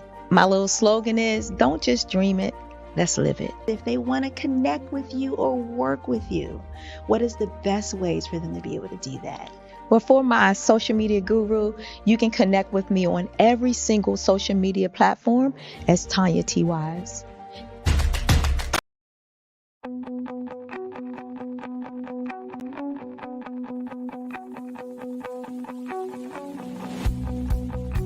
I am Black Business. From the moment I wake until the time I sleep. Yes, I am Black Business. I am Black Business. Tell me, are you Black Business? I am Black Business. Do you support Black businesses? Listen, I support Black business because I am Black Business.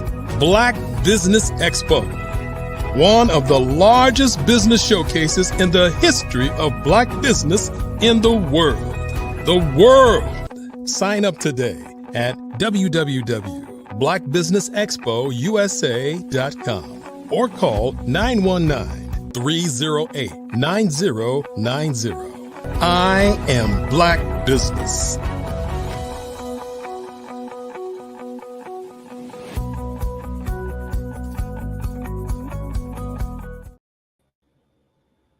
Good day, business owners, entrepreneurs, thought leaders, and corporations.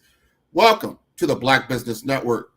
My name is Grant McGaugh, CEO of 5-Star BDM and host of the award-winning Follow the Brand podcast and TV series.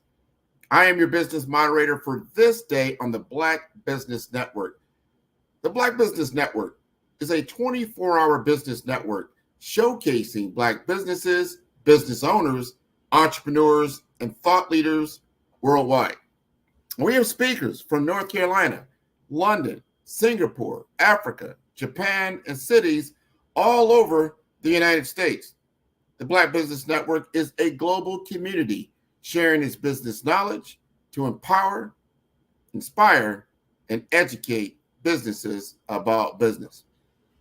And we're going to have today with us Coach Melvina Ford, author of What the Hell? A Life Testimony and What the Hell? Her Rise from the Ashes. She is a transformative life coach dedicated to empowering women through holistic health and wellness practices.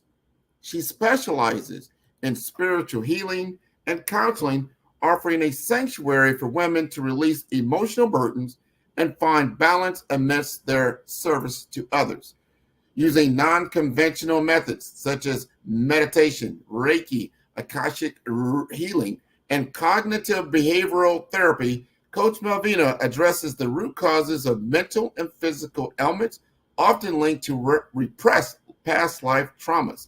Her unique mirror moment reflection sessions encourage deep introspection and healing. Coach Melvina's journey through her own personal struggles has imbued her with empathy and resolve to help women recognize their inherent power and embrace a life filled with love, joy, and success. Let us welcome Miss Melvina Ford. Hi, Grant. How are you doing today? I'm wonderful. How are you? I'm great. It's good to see you again. Always a great blessing. I know you're going to bless us with some really, really good energy. I cannot wait to hear what you have to say. Genius is common, and I will see you on the other side. Hello, everyone. How are you doing today? It is great to be back on the Black Business Network Olympics. And again, I am Coach Melvina.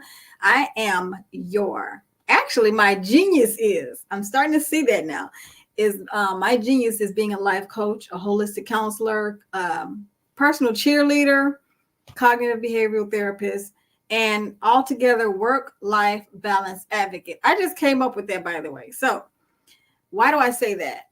Especially the last one, work-life balance. A lot of us don't have that. We don't know how to do that. We don't know, what do we do to balance our work and our life? If you think about it, majority of the day, those of us that are working daytimes, in the day, we have daytime jobs, 9 to 5. I still do. And I also have a business. we're at our job most of the day. We're up at 7 a.m. We're trying to, if we have children, little kids, teenagers, even, if you have kids at home, you're trying to figure out their days first and then get your day started at the same time, get everyone out the door. Not to mention the spouse. You're trying to get that person out the door, make sure everyone else is taken care of, then take care of yourself, fly out the door into traffic. You're dealing with traffic. You have a million things going on in your head. When do we take time out for ourselves? Then when you get to work, you have a million things on your desk to take care of. When you get there, you have different voices in your head. You have different colleagues you're working with throughout the day, meetings, deadlines. You have so many things going on. So how do we do this? The one thing I want to stress about today is the business. The business side of this, the work life side of this, because what are we doing in our businesses to help our employees be the best they can be? I'm going to give you my testimony, seriously, because I've seen it, and that's why it's so important to me. I can recount how many times in a job that I've seen employees stress out. I mean, they're at their ninth moment. They're at their ninth live. If you want to, look at it from a cat perspective, they're at the snapping point and no one's really paying attention. Everyone's like, well, just go get a coffee or go take a walk or something. And sometimes those little short methods can help. But on the spectrum of the whole, when you're looking at it on a whole, it's not that good. It's not enough. We need to have outlets individually. Again, think about what I just said in the beginning. You start your day off with everyone else on your plate. You could have had an argument with your mate. Your child could have had a meltdown. The school could have called you about anything could have happened between the time you leave home to the time you go to work. Something could have happened the night before. You don't know what other family dynamics are going on. And we're expected as individuals to walk through their door and drop everything at the door. But we forget that we're individuals, that we're human, and there's a human side to us. And you can't just shut it off like a water faucet. It's just not possible, because you can take into work emotions and everything, and you're trying to get it together. But the thing about it is we're in fight or flight mode at that point. So now you come into work and everyone's asking you what's going on. Part of us, or majority of us, we don't want to talk about it. We want to forget about it. We want to shut it down. Because we have to focus on work now. So everything that we've been harboring on the inside, it's sitting there on our chest. We're already stressed. So now we've taken one stress, we put it to the side. We haven't addressed it. Now we're dealing with other stresses. You have 5 deadlines. I've seen it so many times myself, working in a space where you're so stressed out until they think they're helping. And most jobs really try to figure out how can we help them. And they give you outside services and we'll pay for it. What if you don't have the time to go to the outside service? What if you don't have the finances? Most jobs pay for those situations, which is a total blessing to be able to have those things. But what if you had a little bit more? What can we give more to help our employees on the job? Why don't we incorporate some type of modality within the job? Now, again, small businesses may not be able to do it, but there should be something you can give. There was a nursing skill facility that I work for. I'm not going to give the name or anything. And I would see these nurses work their tails off, running from one end of the building to the next. And not even to mention COVID. We were like all the administrative team. We were all certified to become TNAs. So you have the CNAs, you have the nurses, and then you have TNAs, which are temporary nurses assistants. So we were jumping in the fray with them. So take my job, for instance. I was a front desk receptionist and administrative assistant. So I had to man the phones, monitor the front door during COVID. Mind you, when they say front line, I was front line literally. The nurses, they took on the people after, they got in the building. I was the door. I was the person that they came into the door. They had to see me first. So it was amazing and a godsend that I did not have COVID. I did not get COVID. I Thank God right now I have never gotten COVID, so I'm happy about that. So I was frontline though. I was dealing with incoming paramedics. I was dealing with sick patients at the door waiting on their rides. I was scheduling appointments for these people. If the ride didn't come, I'm calling rescheduling. I'm literally nutting up on people who aren't helping my patients. If anything flaked out, I was frontline. Family members coming to the door to drop off food, clothing, or whatever the families need. I'm there catching all this coming in from the outside. Now, mind you, all I have is a mask. So routine became when you go to work, we didn't even wear our work clothes anymore. Well, most of us did not wear our work clothes anymore. We all got scrubs. Literally, we got scrubs. So when we got home, the first thing we did, once we hit the door at home, strip and head straight to the shower. And those clothes went into a plastic bag because we did not know. We got COVID in the building, I think twice. And we had a phenomenal team each time to make sure those patients were taken care of. And we had a few nurses every now and then that did catch it, but they made it through it, thankfully. I mean, these are the stresses that we went through, and they had nowhere to go to. So all we knew to do was drink coffee, keep it moving, order lunches for each other, and just try to keep it together. One thing I will say we did have is a activities director who she made it easy for us. She gave us games like bingo to play. And she did bingo with the residents that were there, but she opened it up for also the employees. So during those times when we were stressed out, we needed something to go to. We needed an outlet. So it's good to have these things. It's good to have them in the workplace, because when an employee has a place to release, has a place to relax or forget or let it out. So yes, having the other activities for team bonding and things like that, that's wonderful. Like I said, the bingo game she gave us, we won prizes. We actually won good prizes too, lotions and, candies and cards and candles and things. Candles are really good, aromatherapeutic and everything. So we were able to get these things. Okay, so take that piece of it, which is good, add on to that. What can we have in the offices themselves? How about having a work-life balance advocate? Sometimes you need to have somewhere to get whatever's sitting here out. Impartial, safe space, knowing it's not going to go anywhere. Most companies feel like they can't afford it or they don't want to put that on the budget. I feel like it's imperative now. We've gone through so much. None of us have ever gone through COVID. I mean, a big virus like this. I think the last one we had here was, I forgot how many hundreds of years ago or thousands. So it's been a minute. This is completely new to us. We had a lot of things going on back to back to back. Here in Tennessee, we had a huge tornado that ran through this area. And then we had COVID come on the heels of that. Then we had the Black Lives Matter situation.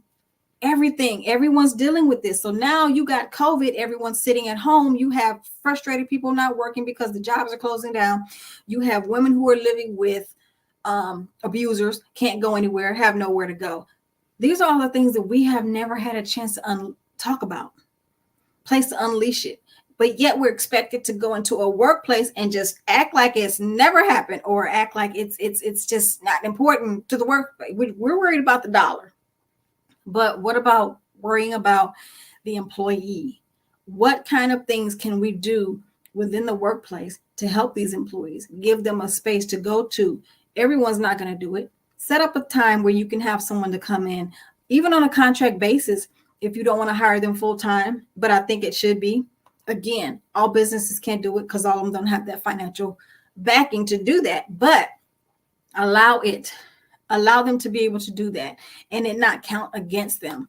So what are some of the healing modalities that we can talk about to help others? There are a lot of different therapies. Mindfulness, meditation. This is something, it's a practice. It's a powerful tool of practice. It helps a person to relax, to be able to breathe. The speaker right before me talked about breathing and just calming yourself, getting yourself into a space where you can clear your mind. We empower employees to navigate through challenges with grace. We let them know that they're important. They're very, very important. All employees should be important. If we're hiring them, then that means they're important. If they're not right, guess what? Neither is your company, because mistakes are made. But just think about how many less mistakes that can be made. If we pay more attention to each other as human beings. They're not an AI tool. They're not a robot. We are human beings, and all human beings have emotions. All human beings carry difficulties. All human beings carry a lot. What about therapeutic support groups? There was something that I wanted to do at my past job, and I really wanted to incorporate. I was going to do the best. I had envisioned it, but I still haven't envisioned for it, because I think all companies should have this. Again, whether it's bringing in a contract person 3 times a week or once a week and scheduling it for employees, however it needs to be. Now, I do believe from heart of hearts that it should be. I was going to incorporate a Reiki room, more or less, and where people could come in, schedule the time, of course.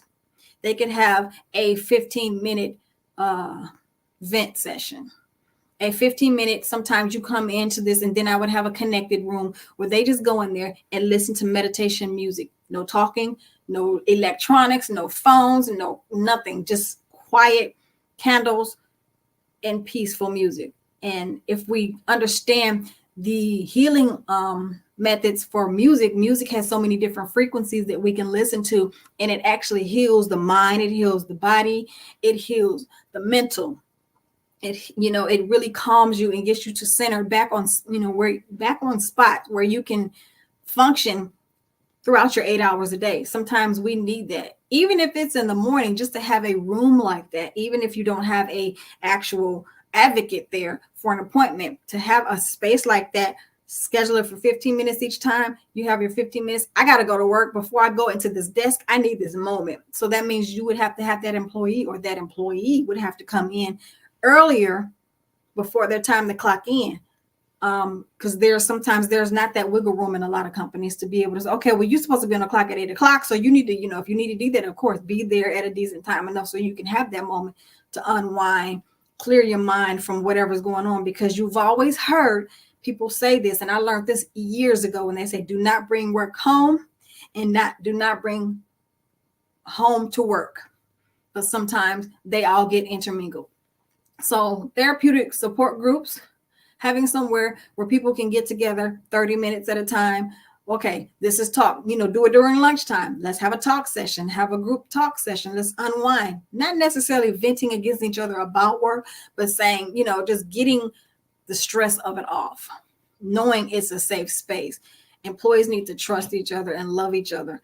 To that point, we got to do this together in order for our jobs to, it's not just me getting my dollar and moving on. It's about us as a team getting this together. Team functions are also good as well. Team camaraderie functions. Those are also, they work so much. Have a day where you just call in food trucks all over the place. And then people just take their lunch and go outside, sit on the grass, and order something from the food truck. What about ice cream day? These are some good ideas to help with the mental. Bring in breakfast. Let your employees know that they matter. Give them that time. One thing I do want to say, and this is something that I really, really had an issue with when I was young. I had my son at the age of 23. I'm 55 now. He's 32. Is understanding life happens. Life truly happens. But when you have a young person, they're married, not married and married, but they have a child, they're going to be going to doctor's appointments pre-birth, and they're going to be going to a lot of appointments post-birth, especially that first year. You have the baby shots. You have the baby shots to contend with, healthcare.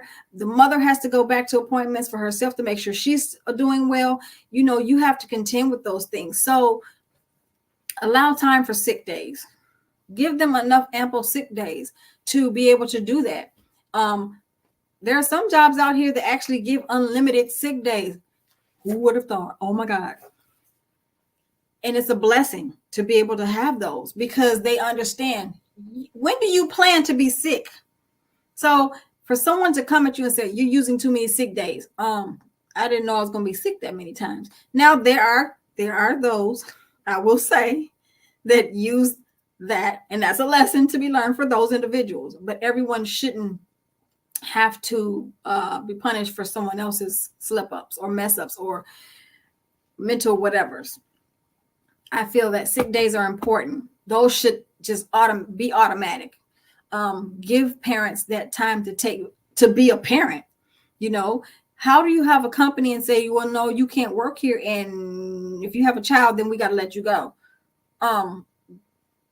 Did you put that in the job description? We can't have anyone who has any kids. What in the world is going on with us? Are we that tapped into that we forget that we have humans working for us? I feel like if you're going to do something like that, then you need robots. That's just me personally. But back to being human. So counseling and therapy sessions. Those are good those are good things to have. Me personally, when I went through my healing, my part in healing in life, I was again young. I was about 30. And I went to the psych ward. Not going to tell the story right now. You have to get the book. And he did tell you what the name of the book was. What the hell, a life testimony. But yes, I did go to the psych ward. I was in there 12 hours. Saw a lot. For me personally, that was not the mode for me to go to, because I felt like I was being talked at. I was being put down. I was not being helped at all. And lastly, they wanted to drug me. So no, that was not, that's not the help for everyone. That's not the one-stop shop to help everyone that needs coaching and counseling or therapy. There's so many different things out here to help everyone. So we have to figure out which one is best for us. But unfortunately, because I took pills, attempted twice, not ashamed of it, because it was a part of my healing process and a learning process and a growth process for me. So I'm here to help others so they don't have to get to that point, because I didn't feel like I had a voice. I didn't feel like I had anyone to talk to. I was more being talked at by everyone and told what to do by everyone, and no one really listened to me as a human being. This is where we seem to miss the ball in businesses and, with employees and employer. We have a process here. This is how it works, but we forget there's that human side. We're human. We're all human. We all want that grace. Moving on to art and expressive therapy. So for me, I have an art therapy class. It's virtual or in person. It can be done group wise or individually. This is giving people or employees, you can set up an art class. You can do it after work. It's still good. Again, camaraderie, team bonding, team building.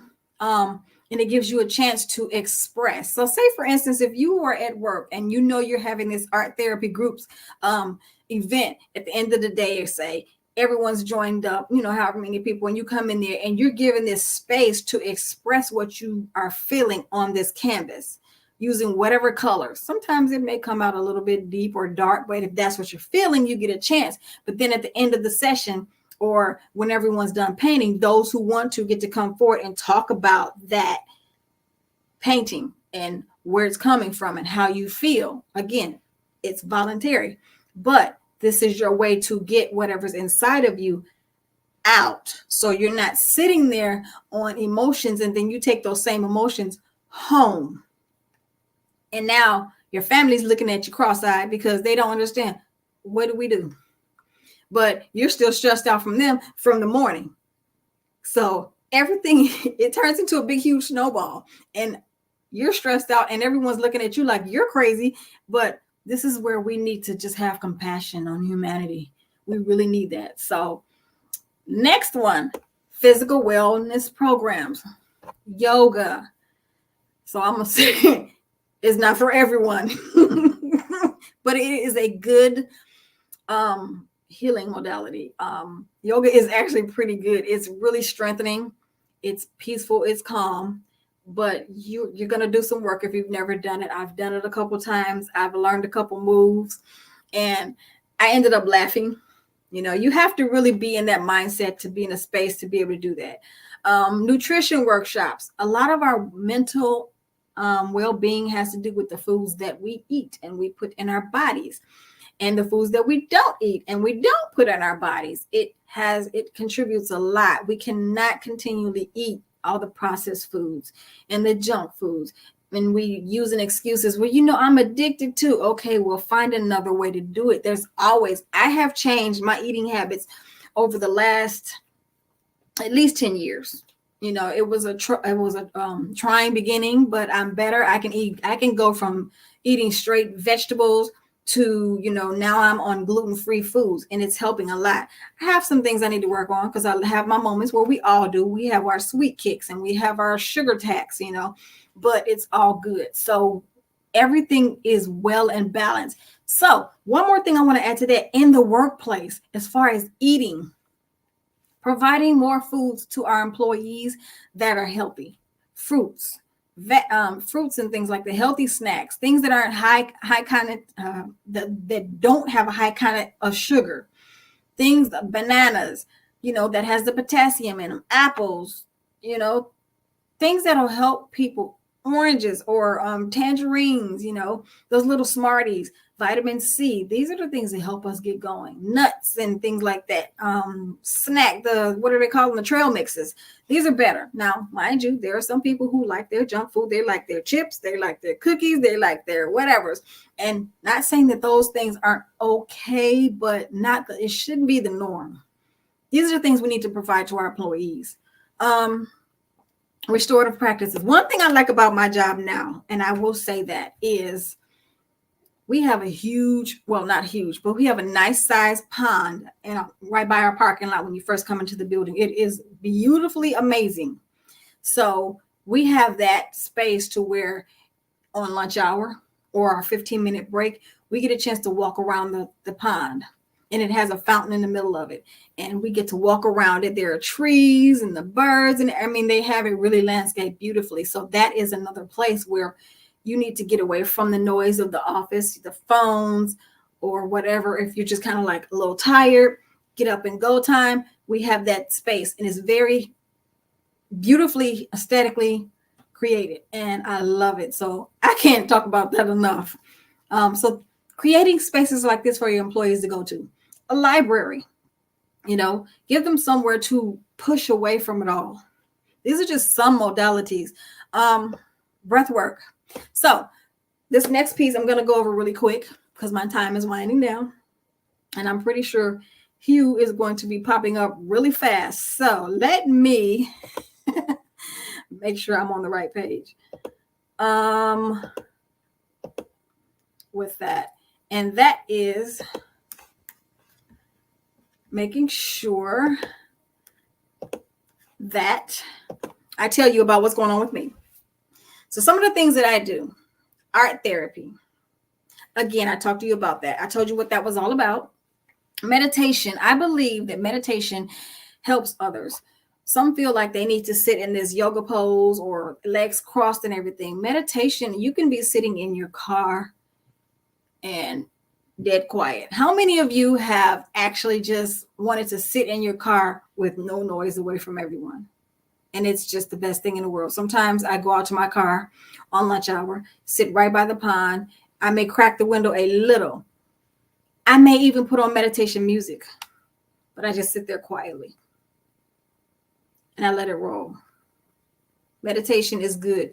Giving time for that. And the job, what's wrong with it? Have someone come out and do it for once a week or even twice a week. Meditation. Create a wellness room.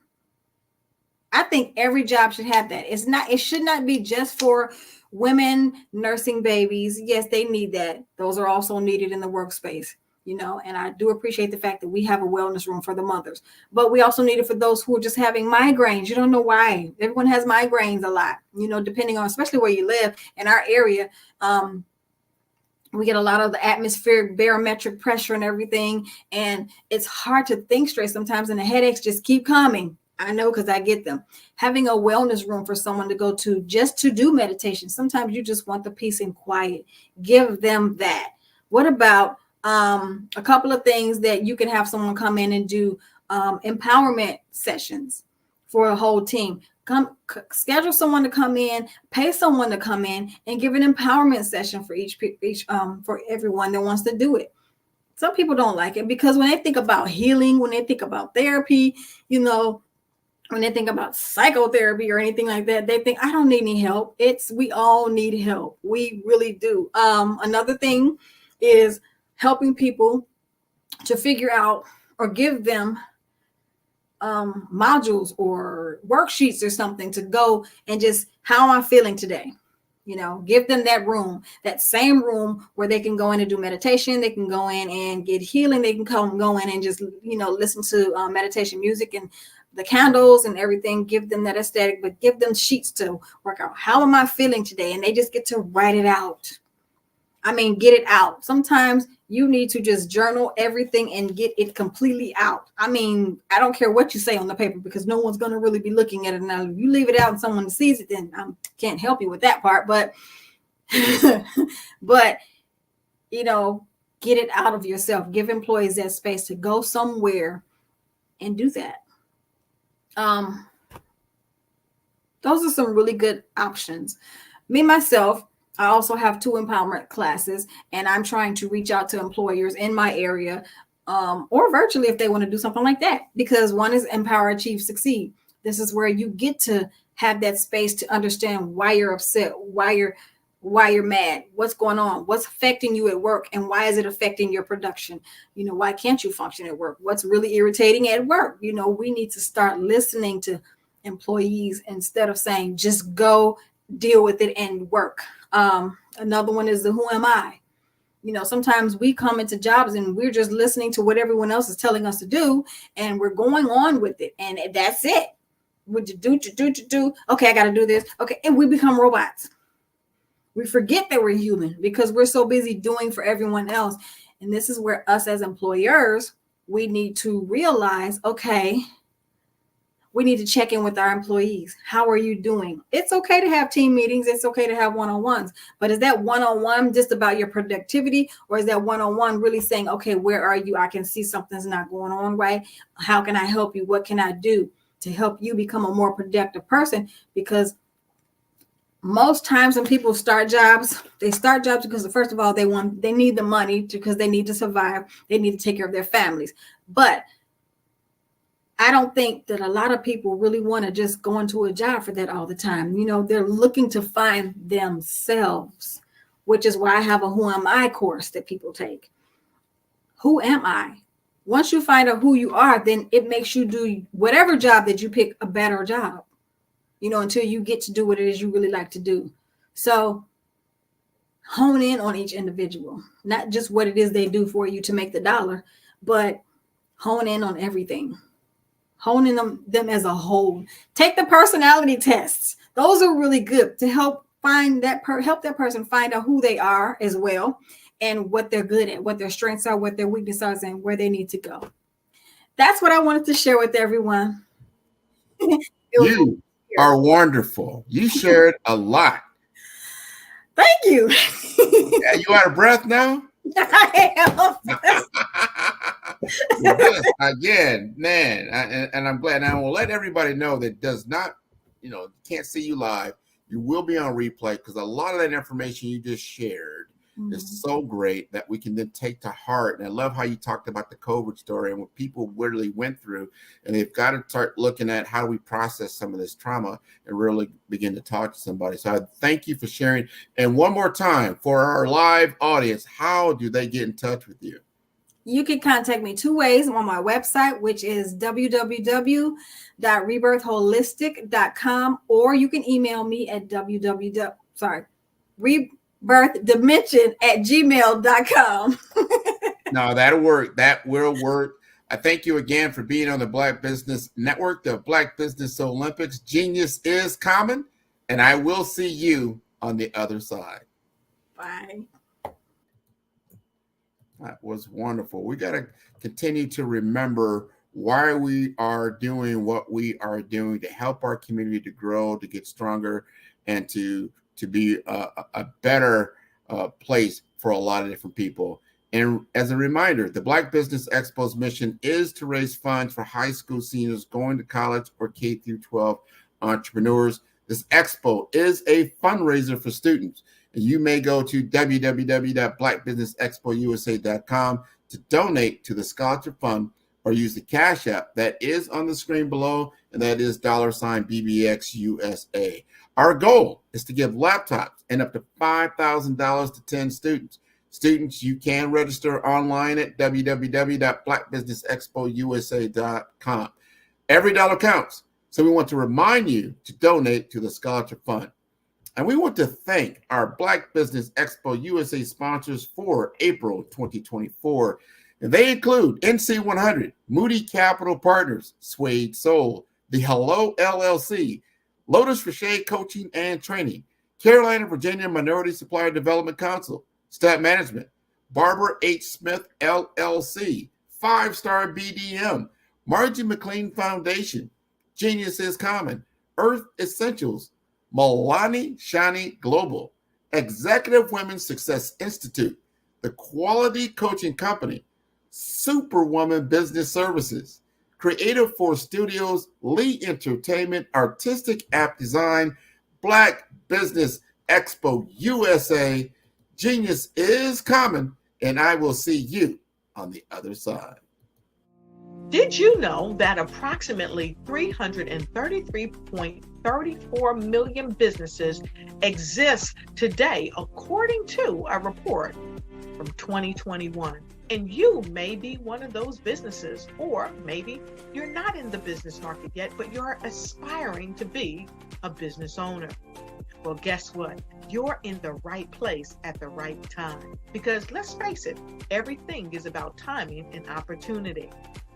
Hi, my name is Dr. Lotus Richey, and I'm the CEO and founder of the Lotus Richey Coaching and Consulting LLC, along with the Lotus Richey Ignite Show. 15 minutes of success with Dr. Lotus Richey, as well as books to boom your business and bring who you are. And today, I want to bring this amazing message to you about the Black Business Network and the Black Business Olympics. See, the Black Business Network and the Black Business Olympics is designed to help people just like you, that's right, that look like me, to take their business to the next level. Not just in your front yard or your backyard, but globally. The Black Business Network and Black Business Olympics is designed not to just help you survive, but to help you thrive. So join us today as we come together with businesses all around the world to support our students, our children, our young teens, our young entrepreneurs. What we do is we come together to help raise funds for students who are aspiring to be business entrepreneurs, who are aspiring and who are thriving in college. We endow them with a wonderful opportunity to gain scholarship of either a laptop or several thousands of dollars. And we invite you to help be a contributor to this amazing opportunity to help someone that looks just like you. So join us today at our website and let us connect with you and help you ignite and take flight in every area of your life on the Black Business Network and the Black Business Olympics. I'll see you on the other side.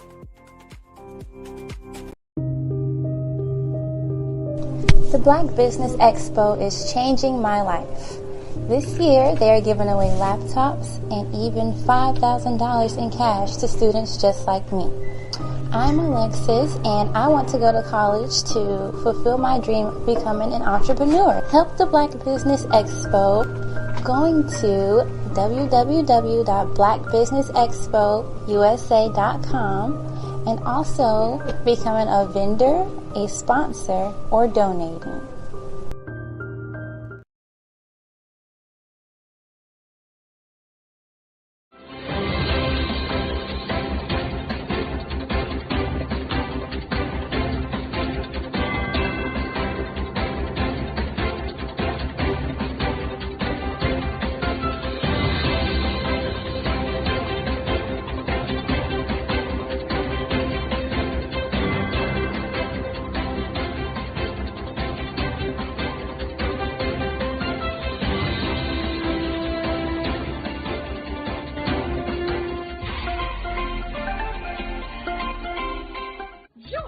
Dr. Eric Kelly III and a host of phenomenal speakers from all around the globe for this 7-day virtual event that you don't want to miss. The mission of the Black Business Expo is to raise scholarship money from kids all the way from high school, all the way from college. The Black Business Olympics is one of the largest Black business showcases in the world. It is an opportunity for businesses and companies to showcase their businesses globally. We are going to be giving away laptops up to $5,000 away to students. Again, I'm Olivia Appleberry, the founder of 2 Cents Finance and one of the speakers for the expo. I am so excited to see you there. For more info, go to www.blackbusinessexpousa.com or call 919-308-9090 and hope to see you there. I am Black Business. From the moment I wake until the time I sleep. Yes, I am Black Business. I am Black Business. Tell me, are you Black Business? I am Black Business. Do you support Black businesses? Listen, I support Black business because I am Black Business. Black Business Expo, one of the largest business showcases in the history of Black business in the world. The world! Sign up today at www.blackbusinessexpousa.com or call 919-308-9090. I am Black Business. I am Black Business. From the moment I wake until the time I sleep, I am Black Business. I am Black Business. Are you Black Business? I am Black Business. Do you support Black businesses? I support Black business because I am Black Business. Black Business Expo, one of the largest business showcases in the history of Black America in North Carolina. Join Dr. Eric Kelly III and a host of phenomenal speakers from all around the globe for this 7-day virtual event that you don't want to miss. The mission of the Black Business Expo is to raise scholarship money from kids all the way from high school, all the way from college. The Black Business Olympics is one of the largest Black business showcases in the world. It is an opportunity for businesses and companies to showcase their businesses globally. We are going to be giving away laptops up to $5,000 away to students. Again, I'm Olivia Appleberry, the founder of 2 Cents Finance and one of the speakers for the expo. I am so excited to see you there. For more info, go to www.blackbusinessexpousa.com or call 919-308-9090 and hope to see you there.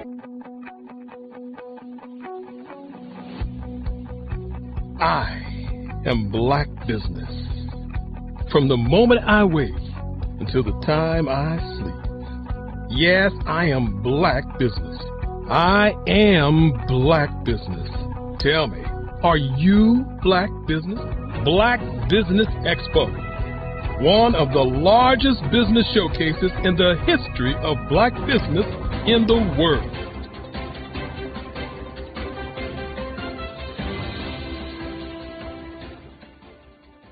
Hey, it's your girl Colette V. Smith. The V is for victory. My mama would tell you the V is for Veronica, but it's Colette V. Smith, the NFL's first African-American woman to coach in the history of the National Football League by way of being the first female in 2017 to coach in New York Jets franchise history. Today, I'm the founder of Believe in You Incorporated. Believe in You Incorporated. I got here because I didn't limit myself. I started thinking freely, living life freely. Don't limit yourself. Unleash your power, the power that God created you to be and to have. I got here because I didn't just follow a path. I created my own. You can do the same thing. You know why I know this? Because genius is common. I'd like you to imagine with me, if you will, opening an app where you can collaborate with like-minded individuals from around the world, get inspiration and in-app tools to launch and grow your business, as well as share your knowledge and earn compensation, all in one app. Well, the name of that app is Truso, short for Truly Social. Hi, I'm Matthew Newman, the founder and CEO of Truso. A new concept in social media, Truso is designed from the ground up to be a platform that's both social and empowering for all its users. How exactly do we do that? I'm glad you asked. First, Truso brings the world together via video. Psychologists assert that video provides a significantly more effective connection than audio only. When you enter a community on Truso, you're face to face. Second, on Truso, you don't have to have 1 million followers to monetize. Our business model allows all hosts and moderators to monetize, no matter the size of your following, by 1, producing fee-based content, and 2, inviting others to join the platform as subscribers. Even more, Truso has an in-app resource library with over 100 free resources, forms, and documents to help you build your brand and grow your business. Third, Truso is inclusive. The deaf and hard of hearing communities make up 360 million people worldwide. Unlike audio-only apps, Truso embraces its community, providing a networking platform that allows them to participate via video and closed captioning. We even have a deaf and hard of hearing foundation in the works as well. Fourth, Truso is both social and safe. We refer to Truso as a virtual extension of the beauty shop, barbershop, and brainchild of the community. A place where there's laughter, along with wisdom, growth-oriented conversation, and genuine connections in a safe space. Truso even has proprietary security to ensure we maintain a safe environment for everyone. Where are we at now? Truso is live, y'all. We've launched in beta and we're acquiring users daily. We have an incredible development and marketing team, plus amazing celebrity influencers at the table, helping us spread the word around the globe, beginning within the African diaspora and beyond by creating a safe space for growth, connection, and collaboration. We're truly excited about Truso. We've created something special for which there is a global market. And we invite you to embark on this journey with us as a shareholder. The future for Truso is truly bright. Join us and let's go there together. Content creators, welcome to Fave Unite TV. Hey, are you struggling with having your content stand out from the crowd? Or is it that you're overshadowed by others who have more resources, followers, and influence? The good news is wherever we are, you are too. We help you grow your online presence and optimize your visibility, which gets you closer to your audience so you can build trust and loyalty. By using the power of our network, we help you build yours. Fave Unite is a powerful tool to connect you with your friends, followers, and fans. And when fans rule, everyone wins. Join us. Fave stands for fans, artists, and venues. Submit your content today.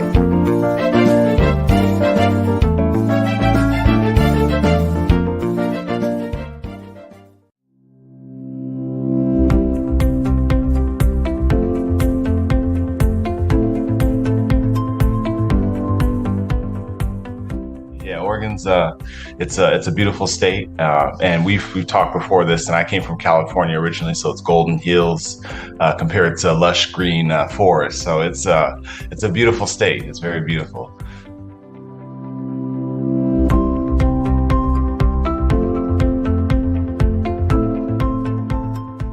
Understand how to take your what you know in the real world as a human and what you know about your business. And you need to marry that with the algorithm. You need to combine human with machine learning.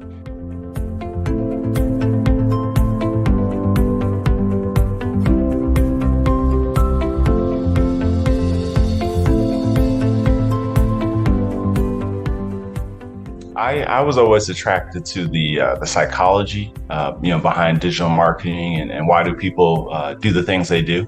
But then it's quantifiable, right? So then you can attach revenue to it, right? And it's like, well, if I can understand and get to the mind of different segmentations, then I can start to show them things that will get them to buy the product that I'm trying to show.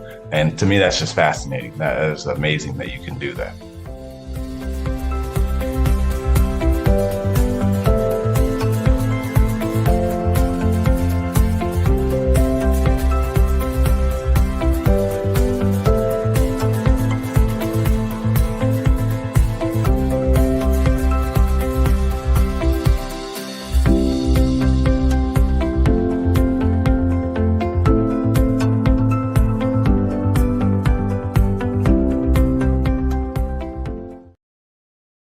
Follow the Brand TV broadcast host, Grant McGaugh, as he visits with top executives and entrepreneurs to find out their secrets of success with their personal brand. Follow the Brand TV broadcast host as he focuses on brand development to build better relationships, bring value to your business, relationships, and career. You will enjoy listening to each episode that is tailored to speak to you directly. If you're looking for this type of clarity in terms of building your brand, you have tuned into the right station.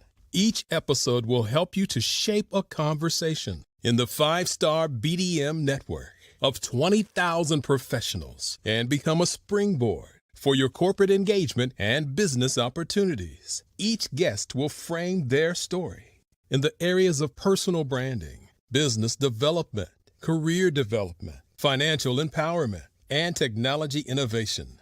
Grant McGaugh explains why he is the CEO and owner of his own professional career. Grant is an accomplished business leader and entrepreneur who wants to give back to individuals to grow their personal brand strategy. Tune in as he weaves his story about new possibilities, while to you exceed expectations. If you love storytelling, this show will make for fun. I am Black Business. From the moment I wake until the time I sleep, I am Black Business. I am Black Business. Are you Black Business? I am Black Business. Do you support Black businesses? I support Black business because I am Black Business. Black Business Expo, one of the largest business showcases in the history of Black business in the world.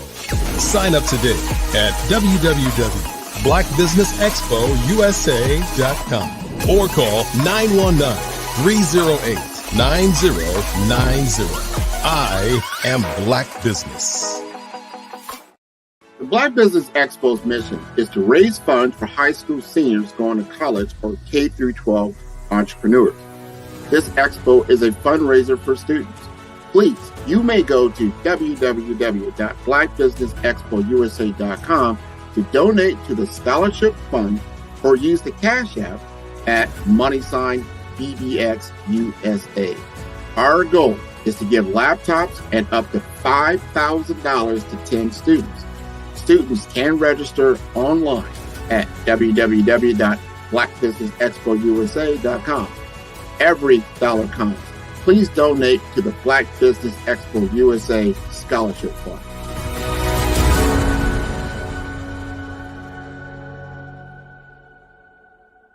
Five-Star BDM, Brand Development Masters, is a professional consulting and advisory group keenly focused on business development services for the small to mid-sized business and entrepreneurs. Although every business is unique, they often share business development challenges that can be addressed through smart branding. Services include process improvement and operations, digital strategy and transformation, business intelligence, digital marketing, and personal branding.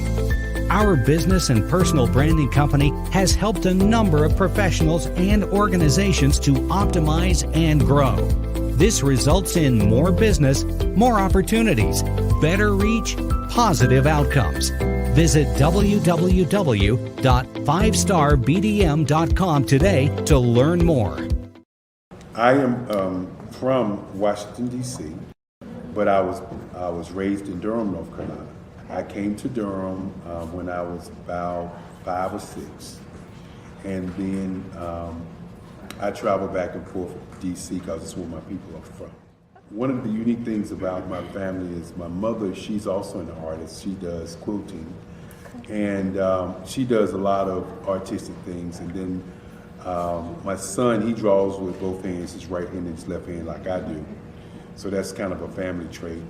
And then my other son, he's a videographer, and my daughter, she works, she's a regional vice president for Sunglasses.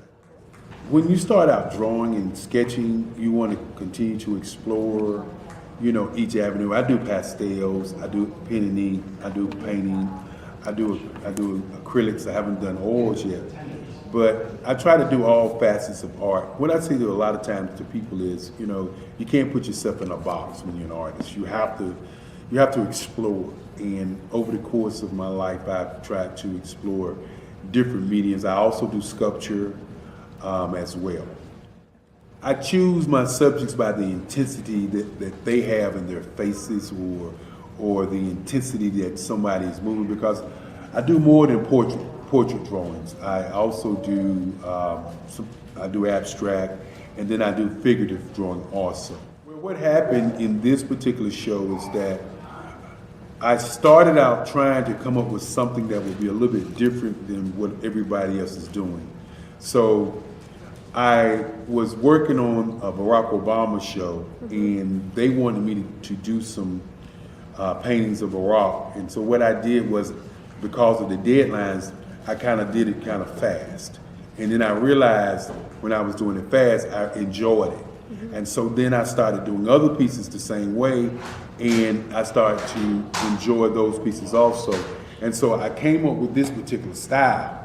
And it's a style of lines and colors. And what's interesting is that when I was in college, I did a show called Lines, Colors, and I talked about the boldness of the blacks, the hotness of the whites, and this is how this has come about, later on in my life. And the colors comes from a lot of the entertainers that I work with, where they wear different colors. They don't wear, your plain reds or your whites. They wear different colors, and so that's also another piece of what's giving me the colors. The subtitle of this show is Faces That Speak Life. That's real critical. Faces that speak life. Each one of these pieces is a life source and a life energy that's being put on display for people that are looking at it. I always say in terms of my art, it's not important that I draw them. It's important what you get out of what I draw. I don't try to just draw it because you like it. People wanted me to do prints. I didn't do prints. People asked me to do different people, but the people that I choose are people that make a difference in the lives of people in the world. So the human landscape idea was, again, as I say, the lines represent your emotions, it represents your ideas, and it represents your journey as a human being. And that's why you get the different pieces and the different looks. And as you notice, I try not to do one look that looks alike another look. And that's what's the most important part of this show.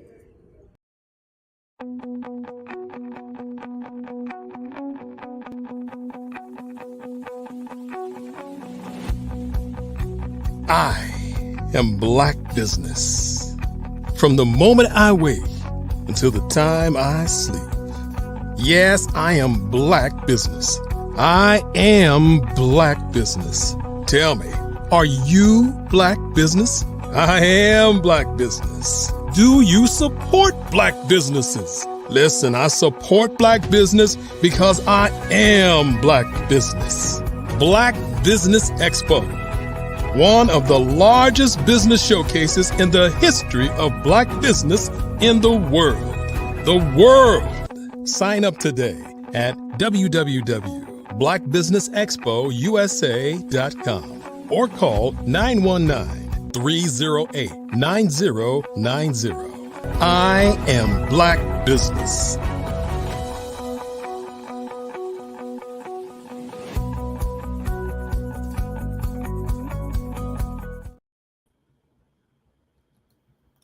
Good day, business owners, entrepreneurs, thought leaders, and corporations, and welcome to the Black Business Network. My name is Grant McGaw, CEO of 5-Star BDM and host of the award-winning Follow the Brand podcast and TV series. I am your business moderator for this day on the Black Business Network.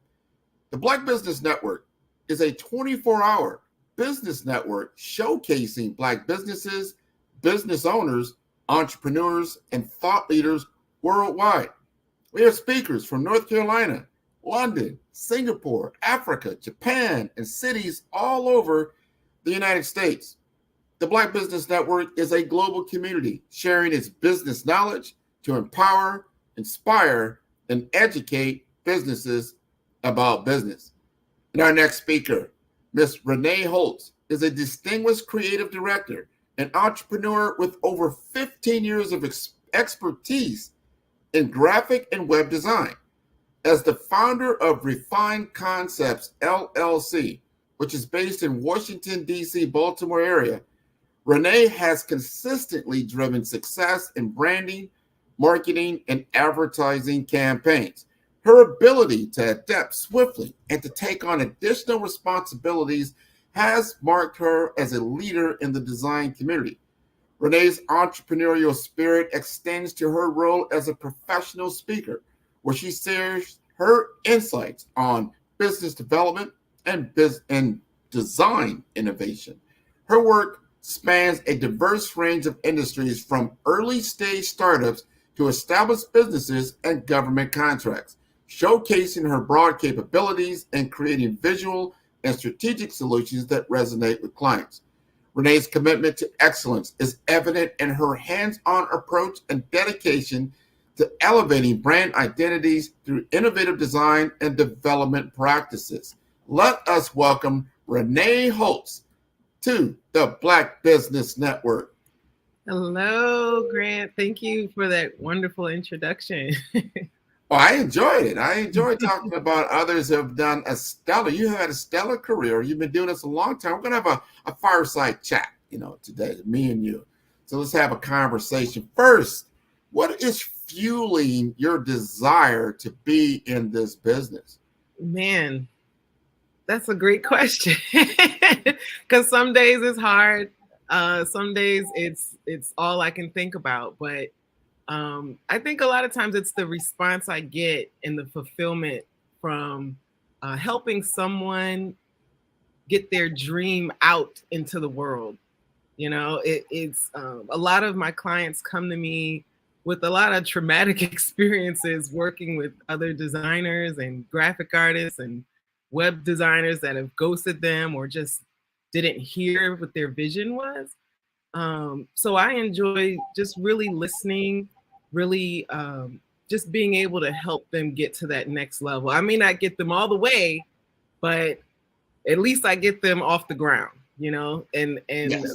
That feedback, that is what keeps driving me. And then that's where I get most of my business, is from the work I do for that customer. So it tends to fuel itself after a while. It's like a machine that feeds back into itself over and over. If I heard you correctly, do you work mainly with starters, people that are in that napkin? Everybody talking about, I wrote this business out on the napkin, right? Or they had a vision and they said, hey, I want to bring this to life. I feel there's something here that I need to bring forth into the world in the form of a business. Is that your typical client, or is it different?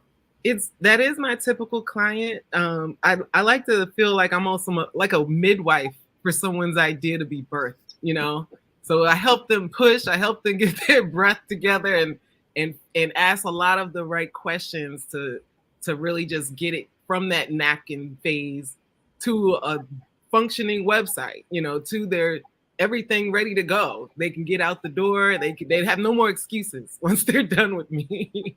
I know what you do is it's difficult because yes, the people like, all I want is a web design. I think it's more or less a commodity. And I guess, you know what, if you want to do it yourself, you can go to some of these design studios and kind of whip something together and throw it together. But it will be just that. It'll be something you threw together. Yeah. I'm sure that you had to take people through a process. Help us understand your process of taking people through that napkin, let's say, experience to something that's actually visible that they can utilize to grow their business. And I like that you get it. Yes, there's tons of tools out there where, and I started long before the Canva and all the AI. So I like to be a little more old school, and I tell people, just because you have steak knives in the kitchen doesn't make you a surgeon. It takes years of experience. It takes a lot of training and a lot of failures, to really learn and weed out that process. So what I broke it down for what I do, I love to start with the brand development, and I make a guide. So not only, some people come to me, I just want a logo. It's like, I used to do that back in the day, but it's never just a logo. It's you're constructing a whole universe for a entity for this product. It's not just, I just need a logo. No, there's steps to this. There's a lot of trial and error. But let me stay on focus. So I use these branding guides.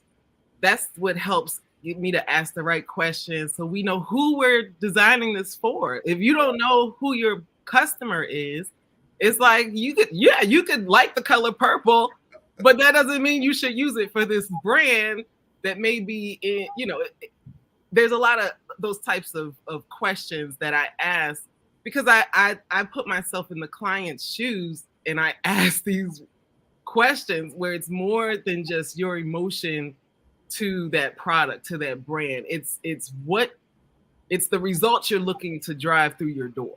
And if you're just doing it off of, I love flowers and I love butterflies, if you don't give me a reason why this butterfly should be with this brand, then I'm not going to kill your idea, but I may tweak it a little bit so it still speaks to your heart, from your heart, because I do want that person's DNA in it.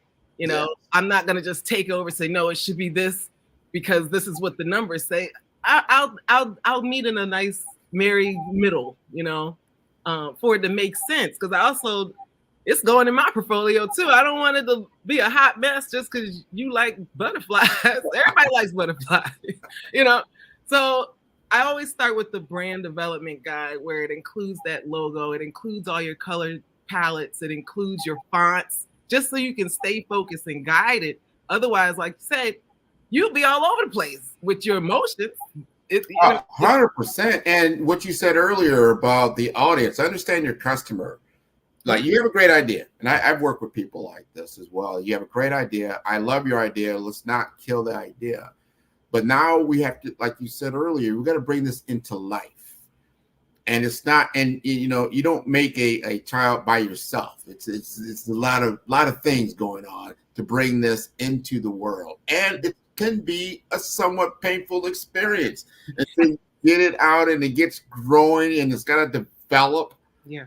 I certainly do not look like the same person I was when I was 6 months old. I might be just a little bit different. I'm more mature now. And your brand is going to grow. Your site, I know myself, I probably have had 5 to 6 reiterations of my website in the last 4 years just starting my business.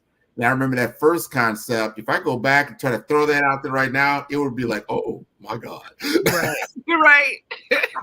And now, honestly, that's why I do start with a lot of startups, but I love the ones that just aren't happy with their current site, because at least you've done a lot of the work and you've gone through a lot of, you've shown that you're determined, even with this site. It's like, I've made it this far with this.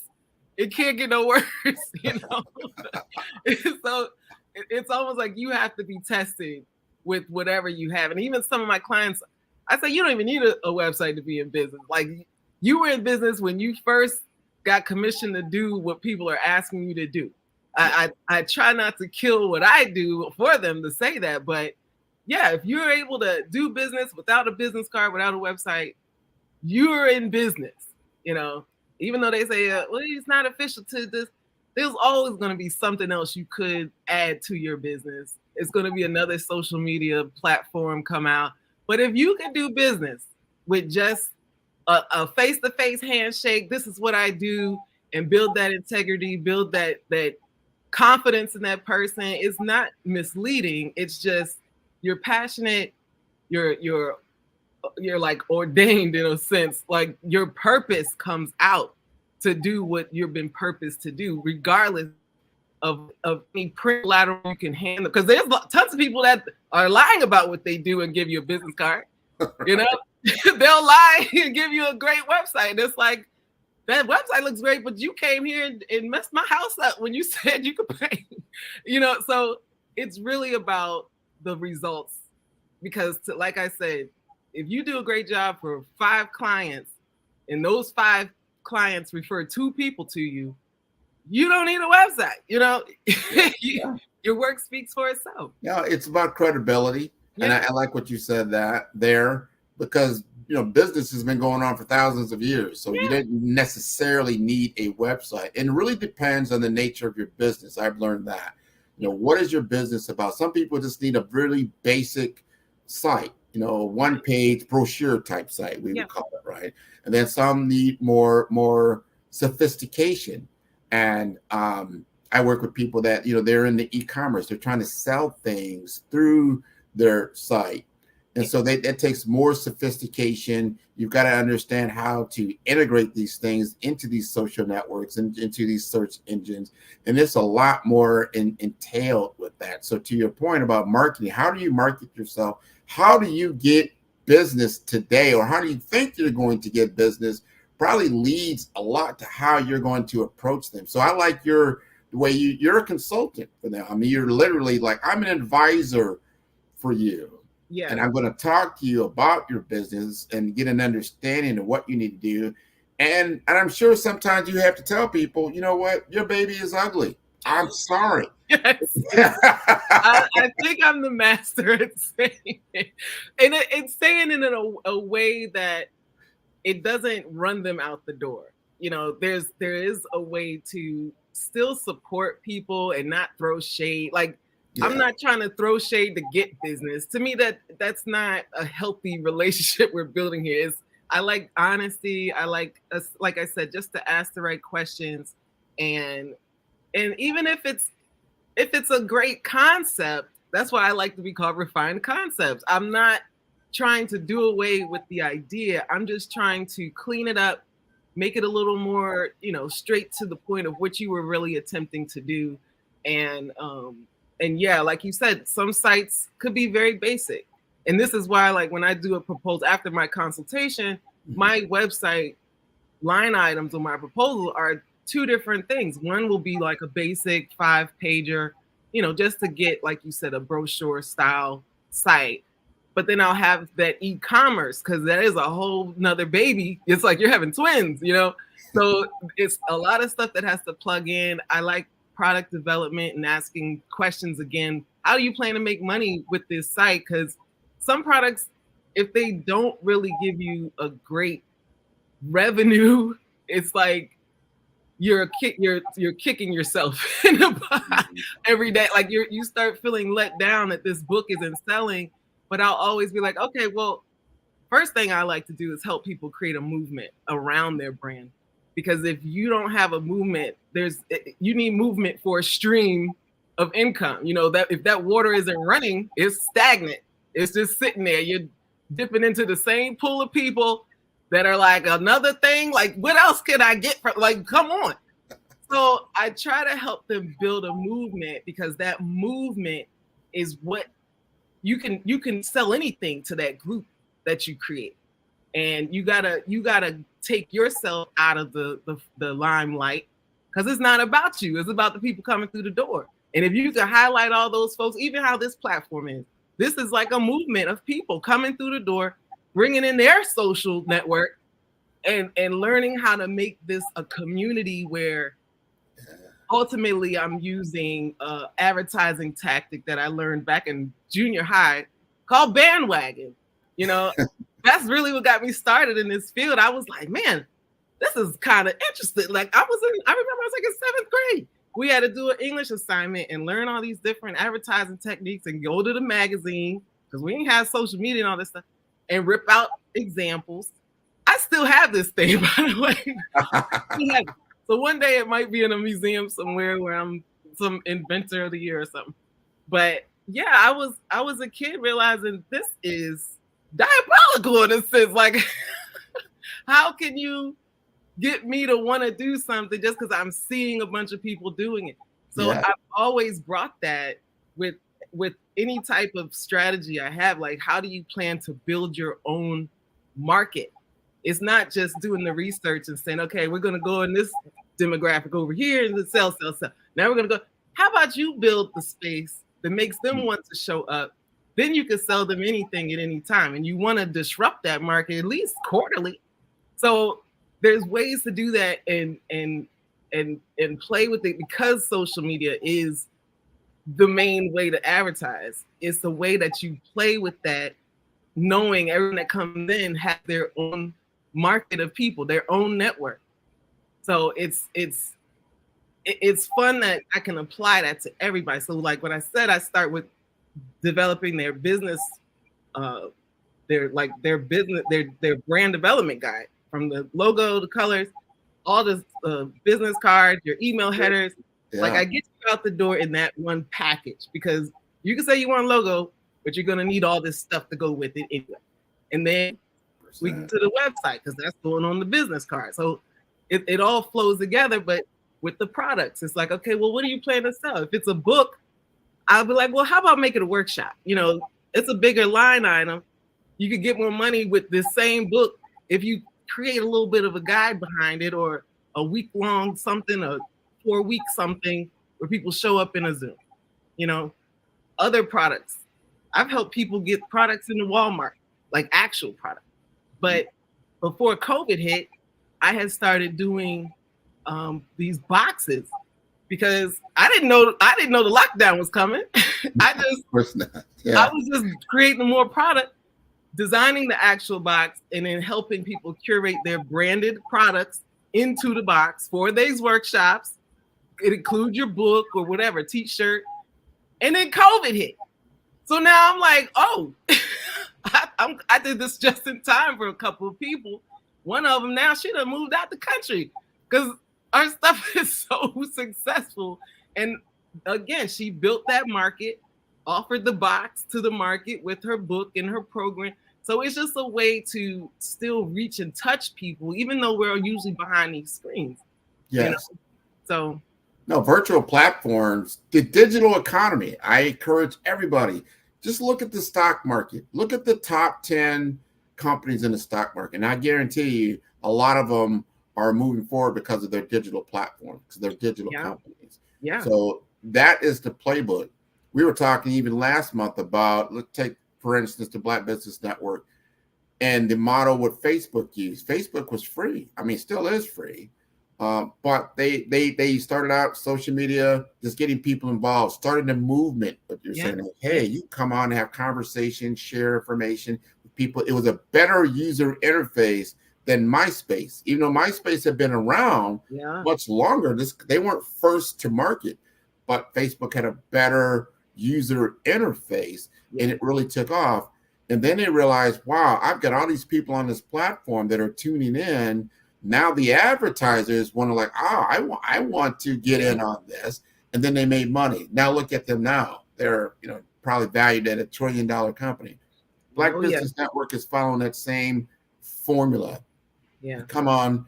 A lot of it's free content. People are tuning into it, but now it's getting snowballing because it's going worldwide, viral on a worldwide platform. And we're bringing together Black businesses, Black enterprises from all over the globe into a common framework in which they have visibility 24 hours a day, that you can showcase someone like yourself, Renee Holtz. Who's Renee Holtz? Renee Holtz out there in Washington, D.C., Baltimore. Doing this.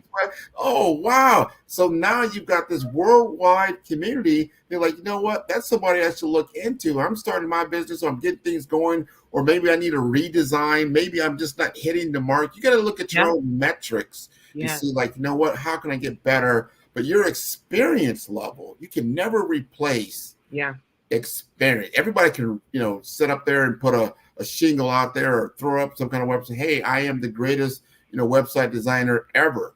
But the proof of work is what we're talking about. You've got a 20-year experience. What's one of your greatest challenges that you have when you're talking to your clients or your ideal persona in your market? One of my greatest challenges, I don't know if I have the challenge with the client as much as with myself. It's still, like you said, even though you can change up your website all the time, because it's ever evolving, and it doesn't end at just sites. I like the fact that my clients just call me their person, because they're like, I cannot put you in a box. Like, this is impossible. That is, to me, the greatest compliment, because I really do have, I'm like a real cheerleader for people. And again, they're coming from traumatic spaces where they are used to just not genuine support, or just people not really taking, just taking them for granted, or not taking them seriously. But I really believe in what everyone does. To me, there's no bad idea, but like I said, I think my greatest challenge at this point in my life is just being a single mom of 2 boys while still being an entrepreneur. Because I started this entrepreneurial journey 10 years before they were even born, So I was like, I'm not just gonna quit on myself, and that's my original baby to me. It's my business. So it's like I got 3 kids, really, but just almost over doing my my life. Like, it's not only do I have 2 boys that are young and a single mom, but I virtually homeschool them at the same time. So it's really just trying to stay balanced to just stay in control of the whole situation at all times. The challenge. I hear you. Yeah, home front is a challenge. There's no doubt about it. You've got to keep those things in front of you. Family, obviously your finances, your mental health, your fitness, keep your mental, your physical health, your food health, like really doing it all in all those categories. It's the business part is easy after a while. But yeah, just making sure everything else, you don't want to become a workaholic and then take everything else. You're not spending time with your kids. You're not eating right. You're just locked away in the office. And that's how your family knows you. It's the person in the box. I refuse. I refuse. That's funny. Yeah. That's good advice, because a lot of our entrepreneurs, they're starting out in the journey and they need to talk to somebody who's already been down the road a little bit further and letting them know, like, hey, yeah, in that first beginning, and let them know some timelines. Like, probably in that first couple of years, you do have to put a significant amount of time and energy into it and making sure this is a viable path forward for you. But then you get to that point where it gets a little better, because now you have clientele and you have repeat business. And then you've got a brand out there. And a brand, again, is not what you say about yourself, what other people say about you. Yeah. So you're getting those referrals and those testimonials. So when people are thinking about Renee, oh, no, Renee will get you straight. Because a lot of people have those horror stories. They go out there and they use certain people. They look at it like, oh, well, you know what? This one only costs $500. So I'm going to do that. Like, well, you got $500 worth of, of design work. Yeah. And realistically, someone that knows the business, and you've been doing this, what, 2 decades now? Oh, don't put it like that, but yeah. That's great. You have thousands of hours of experience in what you do. Let's put it like that. Yeah. Yeah. And I have experience working with those bad designers in trying to even grow my business, so the difference between me working with the designers versus versus someone else that has no experience in it, I can follow up and see that they don't know what they're doing. You know, I can go into that site and be like, wait, they didn't use not one template for the header, the footer. Like there's things that I can check that you wouldn't know the difference if you had no experience in it. You just believing that you're getting what you paid for, and it's bad. It's really I've bad. seen some really bad projects out there. Like you said, people don't know. You don't know what you don't know. Do you do brand audits or like website audits for people? Yeah, I mean, that to me is the initial phase. If they already have a site, then yeah, I'm gonna look through to see what's what, because that's where start of my questions come. You know, like, well, where this button supposed to go? It's not doing anything, or you know. We look at the analytics of the traffic coming through the site, and to see the before and after is the fun part as well. That's when my clients are like, oh my God, people are really on my site. And then there's putting in place ways to still capture the visitors, where if they didn't purchase, you at least have an opportunity to sell to them again. Because you don't want 2,000 people coming in a week and you don't have now one email. They just lurking and left. You just kind of ran through. Right, there they go. Right. You were like, well, I don't have anything to, you know, that's free. That data is the money right there. That's why I like to build those markets, to do those group marketing plans, because it's at least you get that data. It didn't cost them a thing to put their email in there. I want you to double down on that. You're getting the data. This is how these companies, like your Facebook, your Googles, how do they get all this money? Because they got the data. The data. You're building a mechanism to where you get data, you get insights. Yeah. So you've got to clean. And I'm guilty of that. When I first started out, I was like, oh, what do you mean get data? Well, I don't care who comes to the site. Like, yeah, you do. Yeah, you and do. Then are you putting together things within your site for people to like, oh yes, I do want that free ebook. You know what? I do want to go to that webinar or that event. So I'm getting that email from them, phone number, whatever it is. So you have the permission to then retarget them. And I had to learn that, you know, like, oh yeah, this is how things are getting done. But know how these $1 trillion companies are getting that $1 trillion is a great playbook. And this whole digital economy, which is getting bigger and bigger and bigger, where most business is being done in a digital platform. Yeah. When was the last time I walked into a bank and wrote a check? I'm like, who does that? You know? My dad. It's so bad. I just got him using Zelle. Like, I was like, Dad, this is unsafe. You're walking around with cash. This is not good. Exactly. Yeah. Exactly. I think it cuts down on the crime. Like, you don't hear about mugging. You're like, hey, you know, give me all your money. Like, I don't have any money. Like, you know, you Like, go to the ATM. I mean, what are we gonna do here? Money? You mean my Cash App? What? I don't know. Yeah, and life has changed, and we need to change with it as we move forward. How business is done in 2024, and it's so much easier. Like, so you'll think about a startup cost of a business, you know, 25, 30 years ago, what all you had to do just to hang your shingle outside your business. Now, if you can get an LLC or something like that started in most states, probably like $200 or $300. Yeah. And I always advise my clients as well, that not only do that, but then get your URL. Yeah. But that's why at that point, you need to be talking to Renee, because you don't want to just get any old URL, because it's like that's not going to resonate in the market that you're trying to penetrate with your clients. So you need to own the right URL. You need to understand the right business name, or maybe you get a business name, but then you have these subtitles or sub-company names underneath it. I can't think of the exact term for it at all. Do you have those conversations with people? Yeah, you mean like doing a DBA or? Yes, yeah, exactly. Yeah, and sometimes even with the URL, clients don't see how words together can look like other words. So it's like, well, and that's again where I'm not trying to kill your dream. It's just I'm showing you through the customer's lenses what they would see if they saw these words together. They may spell something offensive, and you're like, oh, I didn't mean to say that. It's like, yeah, let's do something else.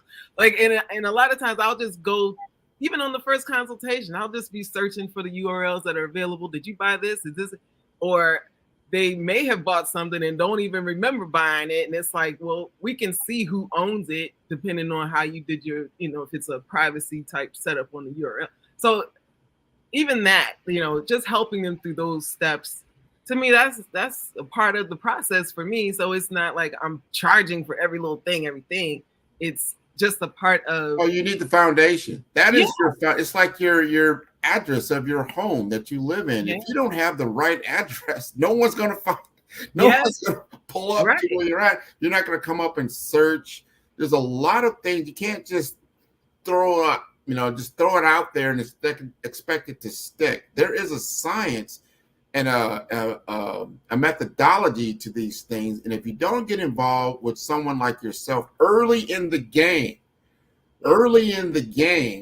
and someone that's trustworthy, that's authentic and can guide you, get that initial consultation. I encourage everybody to, if you get into bit, or even where you're at right now in your business, get the consultation.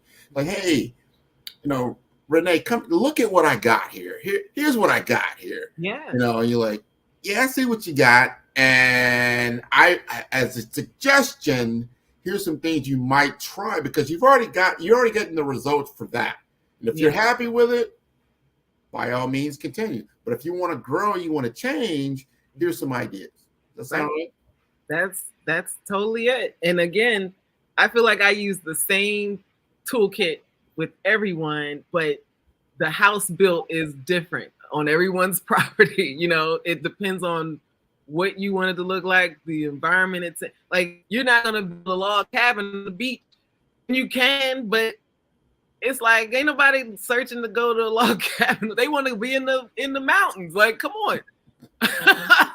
So it's stuff like that, where it's like, you're just bringing some common sense and having that clear, transparent, open discussion to get some real genuine feedback. That's not just to take your dollar because you want a quick logo. It's like, no, you need this logo in many different formats. You need to ask these questions. Even in that process, it's the same, like I said, the same toolkit with the brand development, the website, the product development, the workshop development. Everyone's doing this. You need that digital product. You need all this. And some people just don't know how to sift through what they have to even see it. So it's like, well, why don't you consider taking these two products and making this package, and you can charge more because you're giving more, or they'll just ask me, should I charge this much for this? Well, tell me what all you're giving me. Because as a person that would be a client, you're going to give me my value that I'm putting my money in. And that's, like I said, I bring that realness to be like, I don't know if that's given enough. Like, what are the results that I get? A lot of people, and I never try to throw shades, but I've paid for coaching. I've paid for things that I didn't feel I got anything from it. Like, I just want results. I just want what I came here to pay for. And if you're just going to give me a lot of fluff or be this yes man type thing, I don't feel like I'm learning anything. I feel like you got more than I got. Like, what? Yeah. You got my money and I got what? Yeah. I got this learning experience that I had everything I needed. Not to use you. No, but then that's a very important thing. And earlier in the week, I was talking about this, that people don't want to buy your product or service. They want to buy the results. Yeah. They want the result. They want to see, like, all right, if you got to that point, that means they hopefully there's some due diligence and they saw, like, oh wow, I see what you did for someone else. I want something similar for me.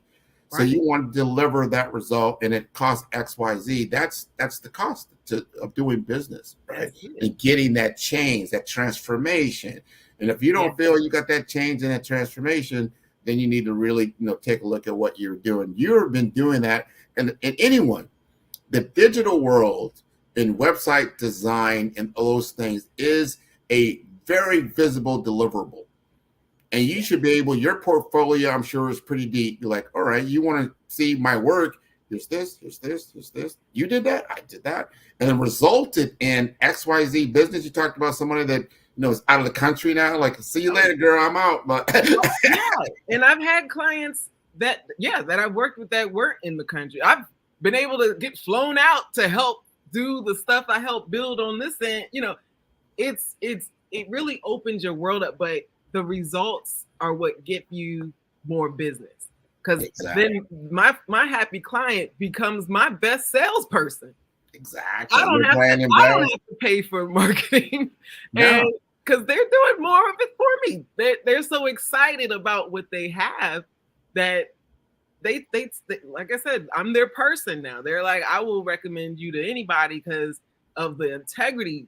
That's also very valuable. I'm not here to just take some money and then you don't have access to me anymore. When I get you into my system, you're gonna have to leave the system to not work with me. Like I use Basecamp. Yes. And that's just a part of my process. Like we'll have a consultation. After the consultation, I'll do my proposal and I put a whole bunch of to-dos, just step by step of what you need to do next when you're ready to start moving forward. There you go. And now you're already in Basecamp. You can see the to-dos. You can do those to-dos at your speed. I'm not here to chase anybody down. I got enough work to do. I'm helping you out. Why would I chase you? Right. If I have to chase you, then you already tell me you may not be a good fit. Right. If I don't have the business that already keep me occupied, that's why I'm chasing you. But I have the business.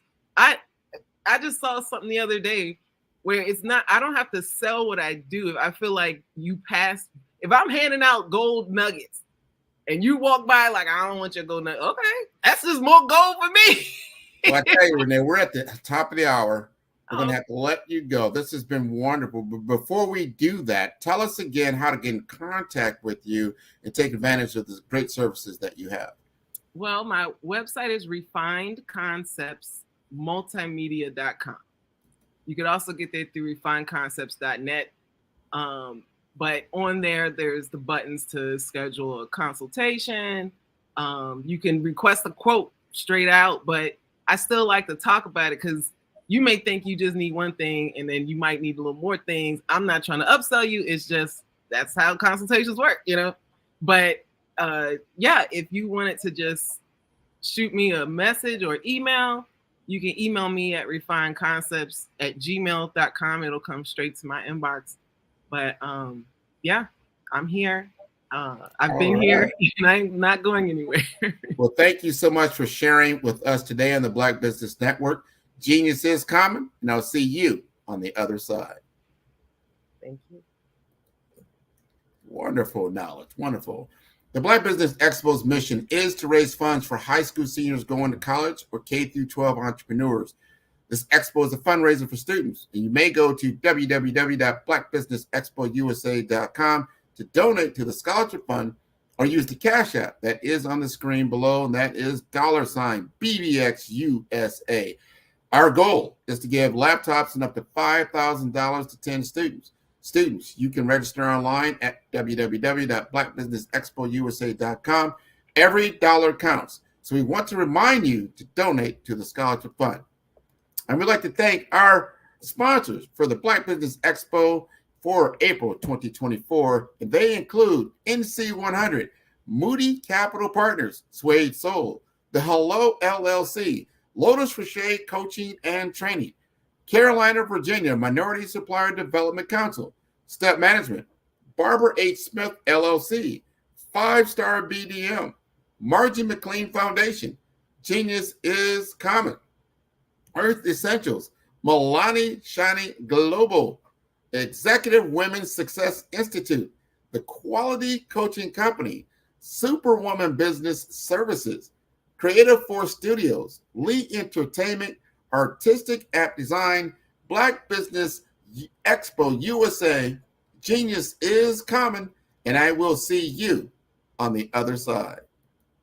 Hey everyone, it's Grant McGaw, CEO of 5-Star BDM and host of the award-winning Follow the Brand podcast and TV series, where I help you to build a 5-star brand that people will follow.